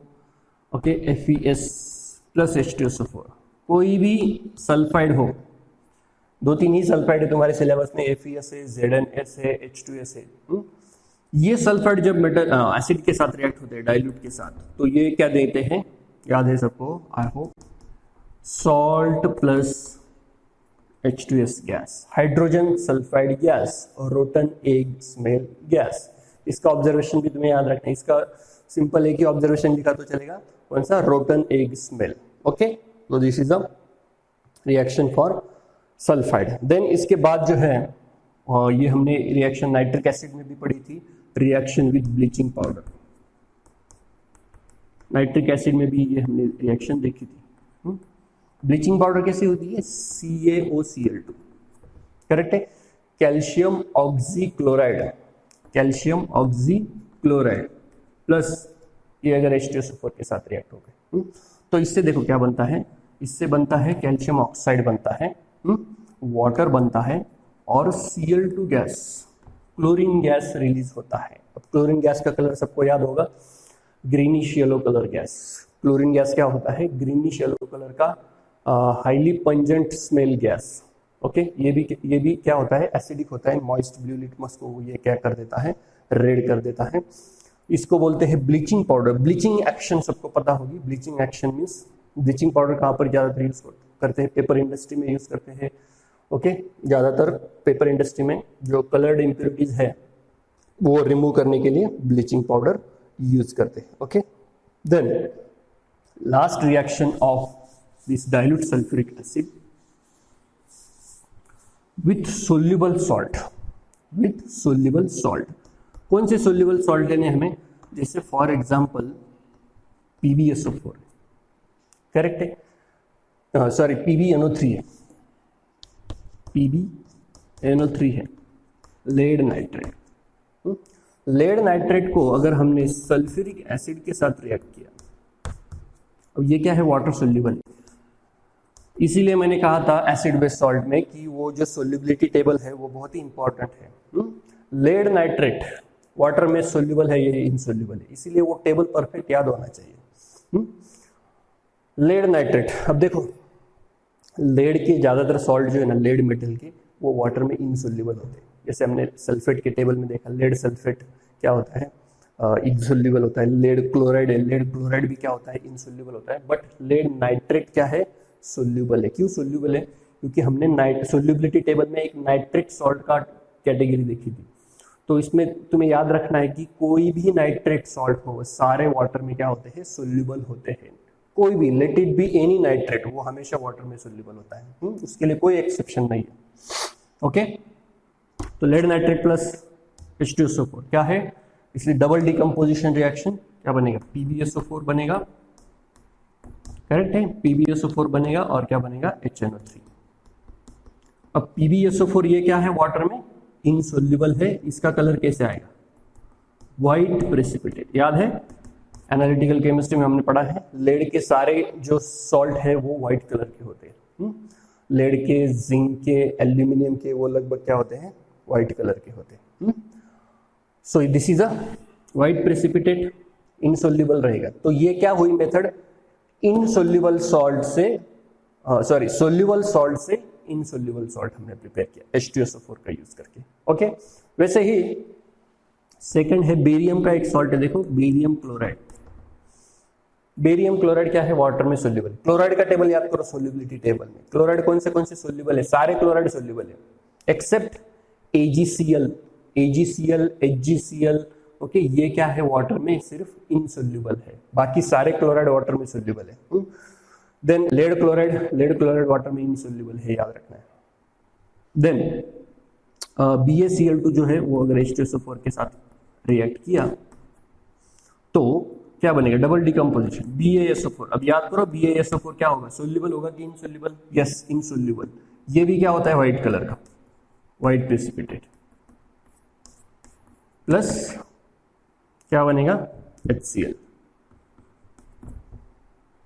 Okay, so this is double decomposition reaction, this is water soluble.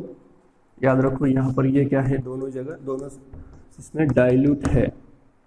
Okay, dilute है, वेरी इंपॉर्टेंट। ये क्या होगा, preparation of insoluble salt from soluble salt. Then next salt है कैल्शियम क्लोराइड। कैल्शियम क्लोराइड भी क्या है, वाटर में सोल्यूबल है। ये भी अगर H2SO4 के साथ किया तो क्या बनेगा, CaSO4, calcium sulphate plus HCl। Calcium sulphate भी क्या है, वाटर में इनसोल्यूबल है। इसका भी कलर कैसे आएगा, व्हाइट, व्हाइट प्रेसिपिटेट। 4-5 मेटल है जो व्हाइट कलर के प्रेसिपिटेट फॉर्म करते हैं, याद रखने हैं। Lead, barium, calcium, then zinc, ये याद रखना। Okay, so these are the chemical properties of dilute sulphuric acid. ये हो गए डाइल्यूट की प्रॉपर्टी। अब हमें किसके देखनी है, कॉन्सेंट्रेटेड सल्फ्यूरिक एसिड की प्रॉपर्टीज देखनी है।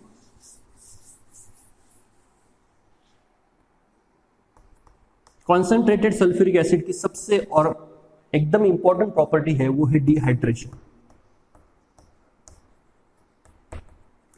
Dehydration property. ओके, तो डिहाइड्रेशन मतलब क्या, सबको याद होगा, dehydration means the process in which water is removed from any substance. किसी भी सब्सटेंस में से जब वाटर रिमूव होता है तो उसे क्या बोलते हैं, डिहाइड्रेशन। डी मैंने क्या बोला है, वर्ड्स को समझो।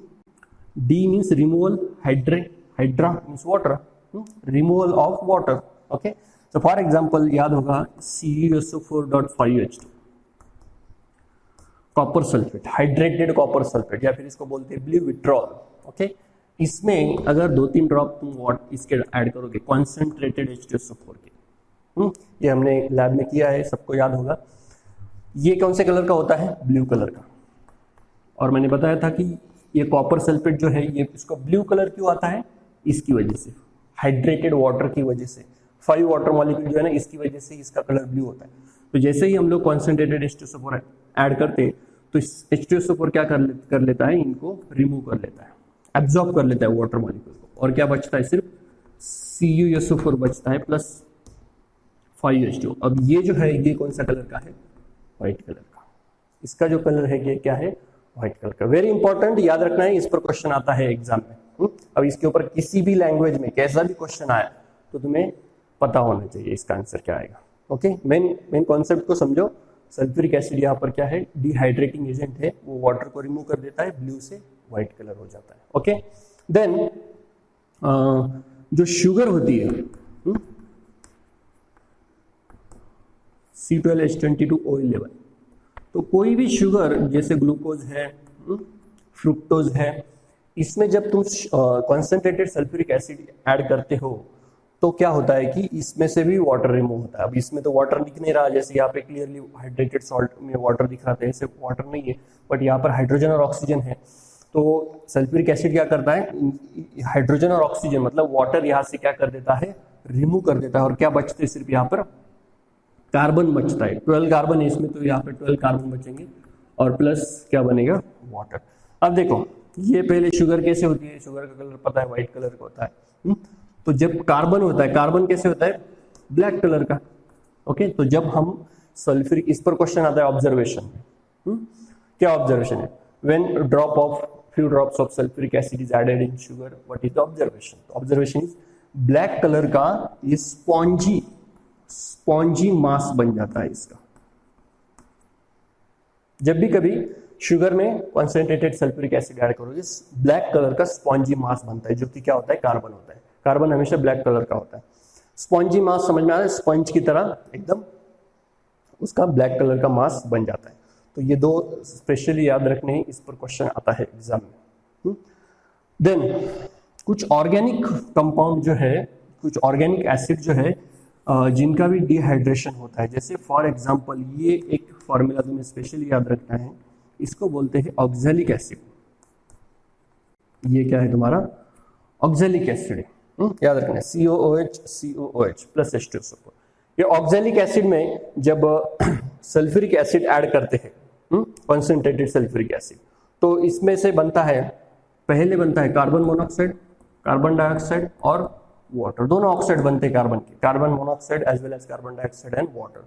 देखो यहाँ पर भी क्या रिमूव हुआ है, वाटर, सब जगह क्या हुआ है, वाटर रिमूव हुआ है। तो sulphuric acid is very important in organic reactions also. In 12th grade you will study that sulfuric acid is used for the dehydration from the organic molecules also, especially organic acids में से। Okay, और बहुत सारे reaction में ये use होता है। और एक ऑर्गेनिक की एक इंपॉर्टेंट रिएक्शन है जो कि है डिहाइड्रेशन ऑफ अल्कोहल। हम लोग ये रिएक्शन जो लास्ट चैप्टर है ऑर्गेनिक केमिस्ट्री, इसमें भी ये रिएक्शन हम लोग पढ़ने वाले हैं, concentrated H2SO4। This is very important reaction, dehydration of alcohol. This is ethyl alcohol, ये है इथिल अल्कोहल। अब इथिल अल्कोहल में अगर कॉन्सेंट्रेटेड सल्फ्यूरिक एसिड ऐड करते हैं तो इसका डिहाइड्रेशन होकर इससे बनता है C2H4 plus water. Okay, this is ethylene और इथिलीन और ethene, simple. Okay, this is a gas. तो गैस इवॉल्व होता है, इथिलीन गैस इवॉल्व होता है जब अल्कोहल में, इथिल अल्कोहल में कॉन्सेंट्रेटेड सल्फ्यूरिक एसिड ऐड करते हैं। Okay, so these are the three reactions for the organic compounds. When sulfuric acid reacts with them, it removes the water from them. Okay, so this is about the dehydrating property. Very important property है ये, इस पर question आते हैं exam में। उसके बाद non volatile acid, जिस हमें याद पता है कि सल्फ्यूरिक एसिड जो है वो क्या है, नॉन वोलेटाइल एसिड है। और हम लोगों ने HCl में देखा था, HCl क्या है, वोलेटाइल एसिड। और HCl हमने कैसे प्रिपेयर किया था, sodium chloride plus sulphuric acid. Okay, और हमने उसमें बोला था कि HCl that is volatile acid is prepared from the non volatile acid. Okay, जैसे कि NaCl plus H2SO4। Okay, HCl plus NaCl plus H2SO4, इससे क्या बनता है, NaHSO4 प्लस HCl। ये क्या है, volatile acid, sorry, non volatile acid, and this is a volatile acid. तो ऐसा भी क्वेश्चन आ सकता है एग्जाम में, how will you prepare any volatile acid from non volatile acid. Okay, याद है। Okay, so this is, remember this reaction. इसमें हम लोग NaCl की जगह क्या यूज कर सकते हैं, KCl भी यूज कर सकते हैं। ओके, नाइट्रिक एसिड में भी हमने ये रिएक्शन देखी थी। जैसे नाइट्रिक एसिड कैसे प्रिपेयर किया था हमने, NaNO3 sodium nitrate plus H2SO, तो ये भी क्या है, नॉन वोलेटाइल एसिड। इन दोनों का रिएक्शन करके क्या मिला था हमें, NaHSO4 प्लस HNO3, और HNO3 क्या है, HNO3 is also volatile acid, HNO3 is also volatile acid and this is a non-volatile acid, correct है। ये दोनों volatile acid हम लोग इस non-volatile acid से प्रिपेयर कर सकते हैं। ओके, आई होप मैंने बोल तो दिया volatile non volatile, सबको मीनिंग याद होगा। volatile non volatile acid, volatile means which easily evaporates and non volatile means which does not evaporates। इसके बाद जो है इस चैप्टर की सबसे इंपॉर्टेंट रिएक्शन हमें देखनी है और जो तुम्हें आगे भी बहुत काम आने वाली है, दैट इज, जैसे हमने नाइट्रिक एसिड में क्या क्या इंपॉर्टेंट रिएक्शन देखी थी हमने नाइट्रिक एसिड में, that is oxidising properties of the nitric acid. वैसे ही sulphuric acid is also oxidising acid. Okay, very important point, sulphuric acid भी क्या है, ऑक्सीडाइजिंग एसिड है, but it's proper oxidising properties are limited. ज्यादातर इसका use नहीं करते हैं ऑक्सीडाइजिंग, बट तुम्हें पता होनी चाहिए, इस पर क्वेश्चन आता है। अब पहले जैसे हमने नाइट्रिक एसिड में देखा था कि why it is a oxidising acid, why nitric acid is oxidising acid, ये हमने देखा था। डाइल्यूट नाइट्रिक एसिड भी ऑक्सीडाइजिंग एसिड होता है, कॉन्सेंट्रेटेड भी होता है, बट यहाँ पर सल्फ्यूरिक एसिड में याद रखना है कि सिर्फ कॉन्सेंट्रेटेड सल्फ्यूरिक एसिड ही क्या शो करता है, ऑक्सीडाइजिंग प्रॉपर्टी शो करता है, not the dilute. Okay, now why concentrated sulphuric acid is oxidising, तो इसके लिए याद रखना है कि जब कभी भी कॉन्सेंट्रेटेड सल्फ्यूरिक एसिड किसी दूसरे कंपाउंड के साथ रिएक्ट होता है, तो ये जो सल्फ्यूरिक एसिड है ये सेल्फ डिकम्पोज होता है किसमें, वाटर में, सल्फर डाइऑक्साइड में, और ये क्या प्रोड्यूस करता है, दिस स्पीशीज, आई होप सबको याद होगा इसे क्या बोलते हैं, this is a nascent oxygen. तो सल्फ्यूरिक एसिड भी क्या देता है, नेसेंट ऑक्सीजन देता है, डोनेट करता है। याद है हमने नाइट्रिक एसिड में कैसे रिएक्शन देखी थी, nitric acid dilute nitric acid, ये क्या देता है, H2O देता है, NO2 देता है और ऑक्सीजन देता है, नेसेंट ऑक्सीजन। और कॉन्सेंट्रेटेड भी क्या देता है, कॉन्सेंट्रेटेड ये डाइल्यूट NO देता है और कॉन्सेंट्रेटेड जो है वो क्या देता है, NO2 देता है। यहाँ पर ज्यादा नेसेंट ऑक्सीजन मिलते हैं, बैलेंस अगर तुम लोग करोगे तो समझ में आएगा। तो यहाँ पे याद रखना है सिर्फ डाइल्यूट में नाइट्रिक ऑक्साइड मिलता है और कॉन्सेंट्रेटेड में नाइट्रोजन डाइऑक्साइड मिलता है। ओके, डाइल्यूट नाइट्रिक, बट यहाँ पे सिर्फ कॉन्सेंट्रेटेड सल्फ्यूरिक एसिड ही नेसेंट ऑक्सीजन देता है, डाइल्यूट नहीं देता है। Okay, now this because of this oxidising acids, because of this nascent oxygens, these acids are the oxidizing acids। okay, तो जैसे हमने नाइट्रिक एसिड में देखा था कि जब कभी भी ऑक्सीडाइजिंग प्रॉपर्टी शो करता है नाइट्रिक एसिड, तो उसमें दो प्रोडक्ट हमेशा बनते हैं, वाटर और NO2। ओके, अगर कॉन्सेंट्रेटेड है तो, और अगर डाइल्यूट HNO3 है तो वो क्या देता है, हमेशा वाटर और नाइट्रिक ऑक्साइड देता है। वैसे ही कॉन्सेंट्रेटेड सल्फ्यूरिक एसिड हमेशा ये दो प्रोडक्ट देगा। देखो इक्वेशन लिखना बहुत सिंपल है, हमेशा ये दो प्रोडक्ट बनेंगे उसमें, और ये जो नेसेंट ऑक्सीजन है वो दूसरे इसके साथ, मतलब सल्फ्यूरिक एसिड जिसके साथ रिएक्ट हो रहा है उसके साथ ये ऑक्सीजन कंबाइन हो जाता है। मतलब इन शॉर्ट सल्फ्यूरिक एसिड क्या कर रहा है, ऑक्सीजन प्रोवाइड कर रहा है, ऑक्सीजन डोनेट कर रहा है, इसीलिए इसे ये क्या है, ऑक्सीडाइजिंग एसिड है। याद है ऑक्सीडाइजिंग एजेंट की डेफिनेशन हमने देखी थी 9th ग्रेड में ही देखी थी। Oxidising substances means which donates the oxygen, और या फिर हमने देखा था कि in terms of electron, oxidising agent is the substance which accepts the electron, जो इलेक्ट्रॉन एक्सेप्ट करता है। देखेंगे हम लोग उसका एग्जांपल।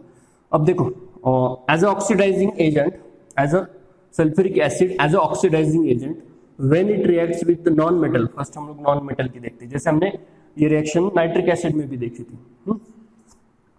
जैसे कार्बन है, सपोज सल्फर है, इनके साथ जब ये H2SO4 रिएक्ट होता है, कौन सा, याद रखना है यहाँ पे कॉन्सेंट्रेटेड लिखना है नीचे, तो क्या बनेगा।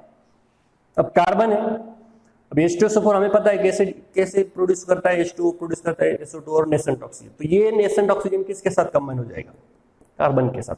और कार्बन के साथ जब नेसेंट ऑक्सीजन प्रोड्यूस होता है तो क्या देता है CO2 प्लस क्या बनेगा, ये दो प्रोडक्ट बनेंगे H2O और SO2। कितना सिंपल है, सिंपल है कि नहीं।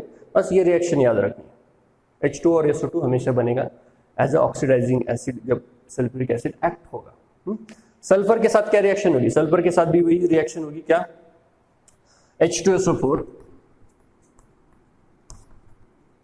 अब इसकी जरा नाइट्रिक एसिड के साथ रिएक्शन याद करो, हमने रिएक्शन देखी थी S plus HNO3 nitric acid में HNO3 और सल्फर जब रिएक्ट होते तो H2SO4 बनता था, H2SO4 plus water plus NO2 gas बनता था, करेक्ट है।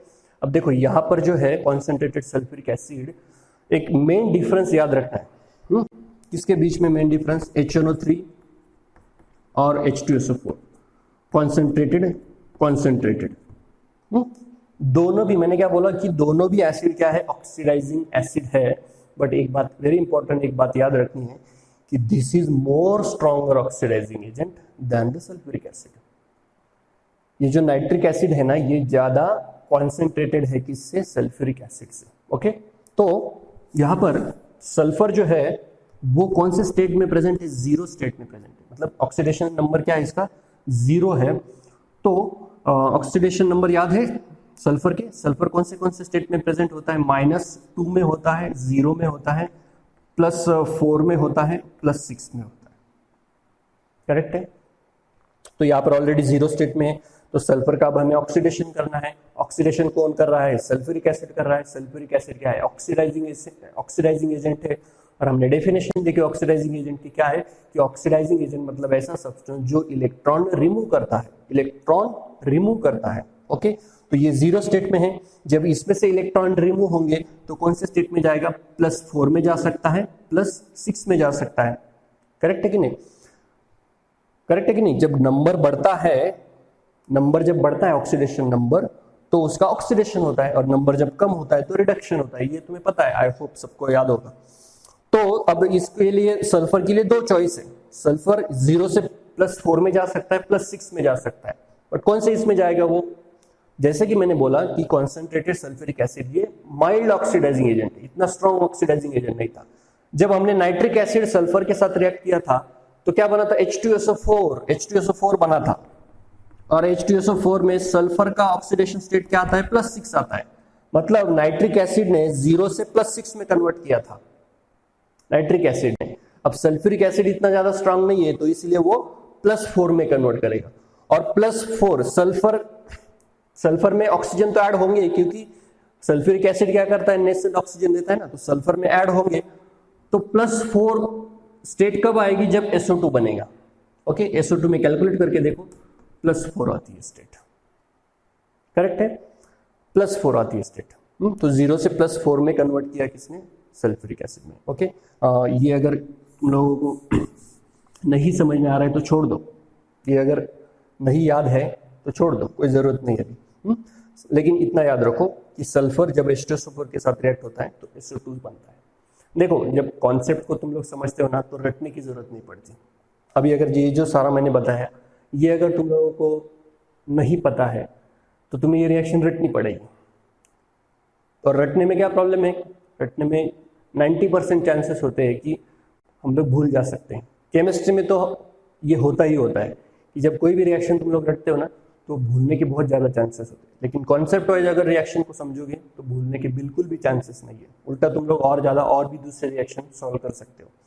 ओके, तो सल्फर का कन्वर्जन हुआ SO2 में, और क्या प्रोडक्ट बनते हैं उसमें, H2O और SO2। अब ये देखो SO2 तो ऑलरेडी बन गया है, और क्या बनेगा इसमें, वाटर, करेक्ट है। तो कार्बन अगर रहा तो CO2 बनेगा, सल्फर अगर रहा तो SO2 बनेगा, याद रखना है।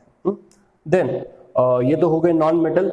देन मेटल के साथ क्या रिएक्शन होगी, देखो सपोज हमने जिंक मेटल लिया, अब जिंक की हमने डाइल्यूट सल्फ्यूरिक एसिड में भी रिएक्शन देखी। अगर हमने डाइल्यूट सल्फ्यूरिक एसिड लिया सपोज, तो क्या प्रोडक्ट निकाला था हमने, ZnSO4 प्लस हाइड्रोजन गैस, ये लिखा था हमने डाइल्यूट के साथ। कॉन्सेंट्रेटेड के साथ देखो क्या होगा, Zn plus H2SO4 concentrated. Okay, अब देखो क्या बनता है, सेम प्रोडक्ट बनता है, सॉल्ट तो बनेगा ही क्योंकि मेटल प्लस एसिड है। मेटल प्लस एसिड का इक्वेशन क्या होता है, metal plus acid use salt and water. सिर्फ अब यहाँ पे ये जो सल्फ्यूरिक एसिड है कॉन्सेंट्रेटेड, ये एज ऑक्सीडाइजिंग एसिड एक्ट हो रहा है, तो ZnSO4 तो बनेगा ही, लेकिन इसके साथ साथ क्या बनेगा, ये भी बनेगा, दैट इज वाटर और SO2। ओके, तो यहां पर याद रखना है कि कॉन्सेंट्रेटेड सल्फ्यूरिक एसिड के साथ जिंक हाइड्रोजन गैस नहीं देगा, क्या देगा, वो SO2 गैस देगा, रहेगा याद ये। Okay, very important reaction. वैसे ही कॉपर है, कॉपर जब सल्फ्यूरिक एसिड के साथ रिएक्ट होगा, कॉपर जरा याद करो, कॉपर याद करो, कॉपर मेटल एक्टिविटी सीरीज में कहां पर आता है, यस कॉपर जो है मेटल एक्टिविटी सीरीज में हाइड्रोजन के नीचे आता है। और हमने मेटल एक्टिविटी सीरीज में क्या पढ़ा है कि जो मेटल एक्टिविटी सीरीज के नीचे है वो कभी भी हाइड्रोजन गैस रिलीज नहीं करते। ओके, ट्रू है, यहाँ पर भी वो हाइड्रोजन गैस नहीं रिलीज करेगा, but it will definitely react with the acid.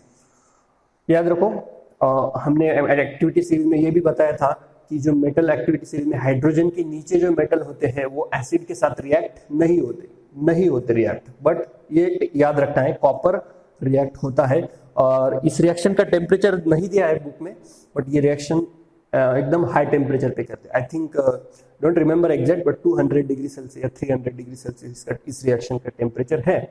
Okay, तो इसका क्या बनेगा, सेम प्रोडक्ट CuSO4 बनेगा, प्लस यहाँ पर ये ऑक्सीडाइजिंग एसिड एक्ट हो रहा है, तो H2O और SO2 बनेगा, H2O प्लस SO2। ओके, और जिंक की हमने रिएक्शन देखी। देन सल्फ्यूरिक एसिड कुछ रिड्यूसिंग एजेंट के साथ अगर रिएक्ट हुआ, एक ही रिड्यूसिंग एजेंट है यहाँ पर, दैट इज H2S। अब देखो H2S ये जो है ये क्या है, रिड्यूसिंग एजेंट है। जैसे H2SO4 HNO3 ये क्या होते हैं, ऑक्सीडाइजिंग एजेंट होते हैं। जो ऑक्सीडाइजिंग एजेंट मतलब क्या, जो ऑक्सीजन डोनेट करते हैं, तो रिड्यूसिंग एजेंट मतलब क्या होगा, जो हाइड्रोजन डोनेट करते हैं, सिंपल। ओके, तो H2S जो है वो याद रखना है, वो क्या है, रिड्यूसिंग एजेंट है। और इसके साथ जब ऑक्सीडाइजिंग एजेंट एक्ट होगा, concentrated sulfuric acid is oxidizing agent, this hydrogen sulfide is a reducing agent। तो दोनों अगर एक साथ रिएक्ट हो गए तो देखो क्या बनता है, देखो ये तो है concentrated sulfuric acid, तो इससे ये तो बनेगा ही H2O SO2। इन शॉर्ट कैसे समझना है इसको कि concentrated sulfuric acid इसको क्या कर देगा, ऑक्सीडाइज कर देगा, H2S को ऑक्सीडाइज कर देगा। अब H2S को जब ऑक्सीडाइज करेगा तो H2S में सल्फर कौन से स्टेट में है, सल्फर कौन से स्टेट में है, -2 स्टेट में, -2 ऑक्सीडेशन स्टेट में है। तो -2 के बाद कौन सी स्टेट आती है सल्फर की, 0 आती है, +4 +6 आती है। तो -2 से कौन से स्टेट में चला जाएगा, वो 0 स्टेट में जाएगा। करेक्ट है कि नहीं, क्योंकि ये क्या है, mild oxidising agent, strong oxidising acid नहीं है। तो इसका 0 स्टेट कौन सी, सल्फर की 0 स्टेट कौन सी है, सिर्फ S। करेक्ट है कि नहीं, इसका मतलब H2S का कन्वर्जन किस में होगा, S में होगा, दैट इज सल्फर में होगा। ओके, सिंपल है। यहाँ पर क्या हुआ है, इसका ऑक्सीडेशन हुआ है, 0 यहाँ पे -2 है और यहाँ पे 0 है, नंबर क्या हुआ है, इंक्रीज हुआ है, -2 से 0 नंबर क्या हुआ है, इंक्रीज हुआ है। या फिर ऐसे समझ लो कि यहाँ से हाइड्रोजन रिमूव हो गए, removal of hydrogen is called as oxidation.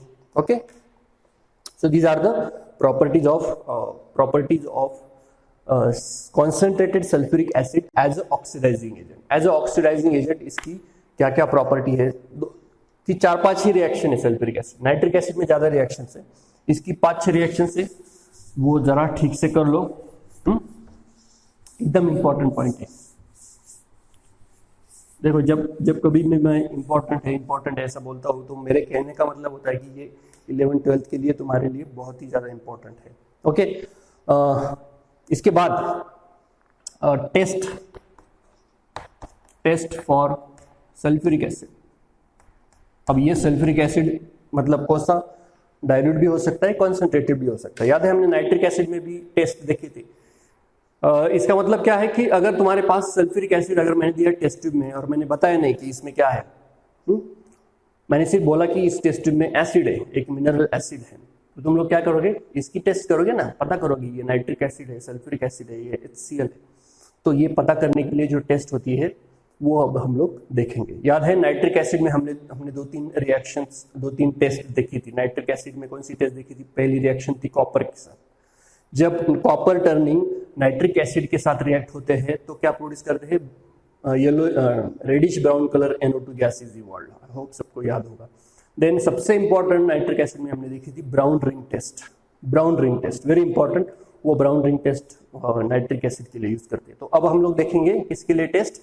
Sulphuric acid के लिए टेस्ट। तो जो पहली टेस्ट है वो है chloride test, that is barium chloride test. Barium chloride याद है? Barium chloride is a soluble salt, water soluble salt. अब देखो तुम्हारे पास 3 टेस्ट ट्यूब है, 3 टेस्ट ट्यूब है तुम्हारे पास। इसको जरा समझ लो, ये इंपॉर्टेंट पॉइंट है। पहली टेस्ट ट्यूब जो है A, B, C, मान लो इसमें है HCl, इसमें है HNO3 और इसमें है H2SO4। ओके, इसमें है H2SO4। अब हमें पता नहीं है क्योंकि तीनों भी एसिड क्या है? कलरलेस है, मैंने बताया था। HCl भी कलरलेस है। ओके, HCl तो कैसे प्रिपेयर करते हैं? वाटर में डिजोल्व करके। HNO3 भी HNO3 प्योर HNO3 कलरलेस होता है। सिर्फ जो 68% होता है वो येलोइश कलर का होता है, लेकिन यहाँ पे सपोज हमने प्योर HNO3 यूज किया 98%। और सल्फ्यूरिक एसिड तो कलरलेस ही होता है, ऑयली विस्कस कलर। तो तीनों कलरलेस है, कैसे पता चलेगा कि कौन से टेस्ट ट्यूब में क्या है? तो तुम क्या करोगे? सिंपल, तीनों भी टेस्ट ट्यूब में क्या ऐड करोगे? बेरियम क्लोराइड सॉल्यूशन ऐड करोगे। बेरियम क्लोराइड सॉल्यूशन ऐड करोगे। तो इसमें जो थर्ड टेस्ट ट्यूब में जो सल्फ्यूरिक एसिड है वो जब बेरियम क्लोराइड के साथ रिएक्ट होगा तो क्या देगा? BaSO4 देगा प्लस HCl देगा। अब ये BaSO4 याद करो, सोल्यूबिलिटी टेबल देखो कितना इंपॉर्टेंट है सोल्यूबिलिटी टेबल। BaSO4 क्या होगा? Water insoluble. वाटर में इनसोल्यूबल है, व्हाइट कलर का प्रेसिपिटेट देगा। ये क्या देगा? व्हाइट कलर का प्रेसिपिटेट देगा। तो अगर व्हाइट कलर का प्रेसिपिटेट फॉर्म हुआ तीनों टेस्ट ट्यूब में से, किसी भी एक टेस्ट ट्यूब में अगर व्हाइट कलर का प्रेसिपिटेट फॉर्म हुआ बेरियम क्लोराइड ऐड करने के बाद, तो समझ लेना है कि उस टेस्ट ट्यूब में क्या प्रेजेंट है? H2SO4 प्रेजेंट है। ओके, अब जरा इन दोनों के साथ रिएक्शन हम लोग देखते हैं। HCl प्लस BaCl2, ये दोनों होंगे क्या एक साथ रिएक्ट? एक दूसरे के साथ रिएक्ट होंगे? नहीं होंगे। क्यों? क्योंकि एनायन दोनों जगह सेम है। यहाँ पर Cl- है, यहाँ पर भी Cl- है। जब एनायन सेम रहेंगे तो कोई रिएक्शन नहीं होती। तो यहाँ पर क्या आएगा? No precipitate is form, no reaction occurs. और HNO3 प्लस BaCl2, यहाँ पर भी कोई रिएक्शन नहीं होती, कोई भी रिएक्शन नहीं होती यहाँ पे। BaNO3 ऐसा प्रेसिपिटेट, ऐसा सब्सटेंस नहीं फॉर्म होता है इसमें। या फिर अगर फॉर्म भी हुआ तो BaNO3 अगर फॉर्म भी हुआ सपोज, तो BaNO3 कौन सा सॉल्ट है? Nitric salt. नाइट्रिक सॉल्ट क्या होते हैं? वाटर में सोल्यूबल होते हैं। करेक्ट है, तो वो सोल्यूबल हो जाएगा तो पता ही नहीं चलेगा हमें। Okay, so this is the first test for identifying the sulfuric acid. I hope it is clear. Then second test जो है वो है अगेन जो हमने नाइट्रिक एसिड में ली थी कॉपर प्लस, वहां पर हमने लिया था nitric acid. Copper plus nitric acid क्या फॉर्म हुआ था? कॉपर नाइट्रेट फॉर्म हुआ था प्लस वाटर फॉर्म हुआ था और NO2 गैस इवॉल्व होता है इसमें। Reddish brown colour NO2 gas is evolve. ये रिएक्शन हमने ऑलरेडी देखी। कॉन्सेंट्रेटेड सल्फ्यूरिक एसिड जब कॉपर के साथ रिएक्ट होता है तो क्या बनता है? Copper sulphate plus water plus SO2 gas. और SO2 गैस को कैसे पहचानते हैं? वेरी सिंपल, जैसे मैंने CO2 का बताया था, CO2 के लिए लाइम वाटर होता है, वैसे SO2 के लिए क्या होता है? Potassium dichromate solution. तो SO2 को जब हम लोग पोटेशियम डाइक्रोमेट में पास करेंगे तो ऑरेंज कलर का पोटेशियम डाइक्रोमेट का सॉल्यूशन कैसे हो जाएगा? ग्रीन कलर का हो जाएगा। तो ग्रीन कलर का बन गया, इसका मतलब क्या है? एसिड कौन सा है? नाइट्रिक एसिड है, सॉरी सल्फ्यूरिक एसिड है। Okay, this is the second test. Then जो थर्ड टेस्ट है that is very simple, NaCl के साथ। NaCl के साथ ये रिएक्शन हमने ऑलरेडी देखी है। NaCl प्लस H2SO4 क्या फॉर्म होता है? NaHSO4 plus HCl gas release होता है। ओके, HCl गैस रिलीज होता है। तो क्या करना है तुम्हें? सल्फ्यूरिक एसिड जब NaCl के साथ रिएक्ट होगा, HCl गैस फॉर्म होगा, उसके फ्यूम्स दिखेंगे हमें। ओके, तो ये HCl गैस के पास जब हम ग्लास रॉड लेते हैं, कौन सा ग्लास रॉड, जो ऑलरेडी अमोनिया सॉल्यूशन में हमने डीप किया है, तो अमोनिया सॉल्यूशन में जो ग्लास रॉड डीप किया है हमने, वो ग्लास रॉड जब इस HCl के पास ले जाते हैं हम लोग, जैसे हम लोग ये रिएक्शन सपोज एक टेस्ट ट्यूब में कर रहे हैं, कौन सी रिएक्शन, ये रिएक्शन, NaCl हमने डाला, ऊपर से हमने H2SO4 ऐड किया, ओके, H2SO4 ऐड करते ही क्या प्रोड्यूस होगा, इसमें से HCl गैस प्रोड्यूस होगा, HCl गैस बाहर आएगा। तो यहां पर अगर हमने ग्लास रॉड पकड़ा है इसे, और इस ग्लास रॉड पर क्या है, अमोनिया है, इस ग्लास रॉड पर क्या है, अमोनिया, ये हमने लैब में किया है। तो अमोनिया और HCl दोनों रिएक्ट होकर क्या फॉर्म करते हैं, अमोनियम क्लोराइड फॉर्म करते हैं। तो क्या क्या बनता है यहाँ पे, क्या ऑब्जर्वेशन होता है यहाँ पे, white fumes of ammonium chloride are form. Okay, I hope ये सबको याद है, हमने किया है ऑलरेडी लैब में। तो these are the 3 chemical test for the sulphuric acid and that's all for this topic. अब बचा क्या है, सिर्फ यूजेस तुम लोग पढ़ सकते हो, सिंपल है यूजेस, और अगर समझ में नहीं आया तो हम लोग उसको लेक्चर में डिस्कस करेंगे। ओके, तो that's all about this last topic of the chapter study of compound. Study of compound का ये लास्ट टॉपिक था। HCl था पहले, फिर अमोनिया देखा, फिर नाइट्रिक एसिड, और ये last sulphuric acid. So this topic is cover. So yes, मिलते हैं नेक्स्ट लेक्चर में।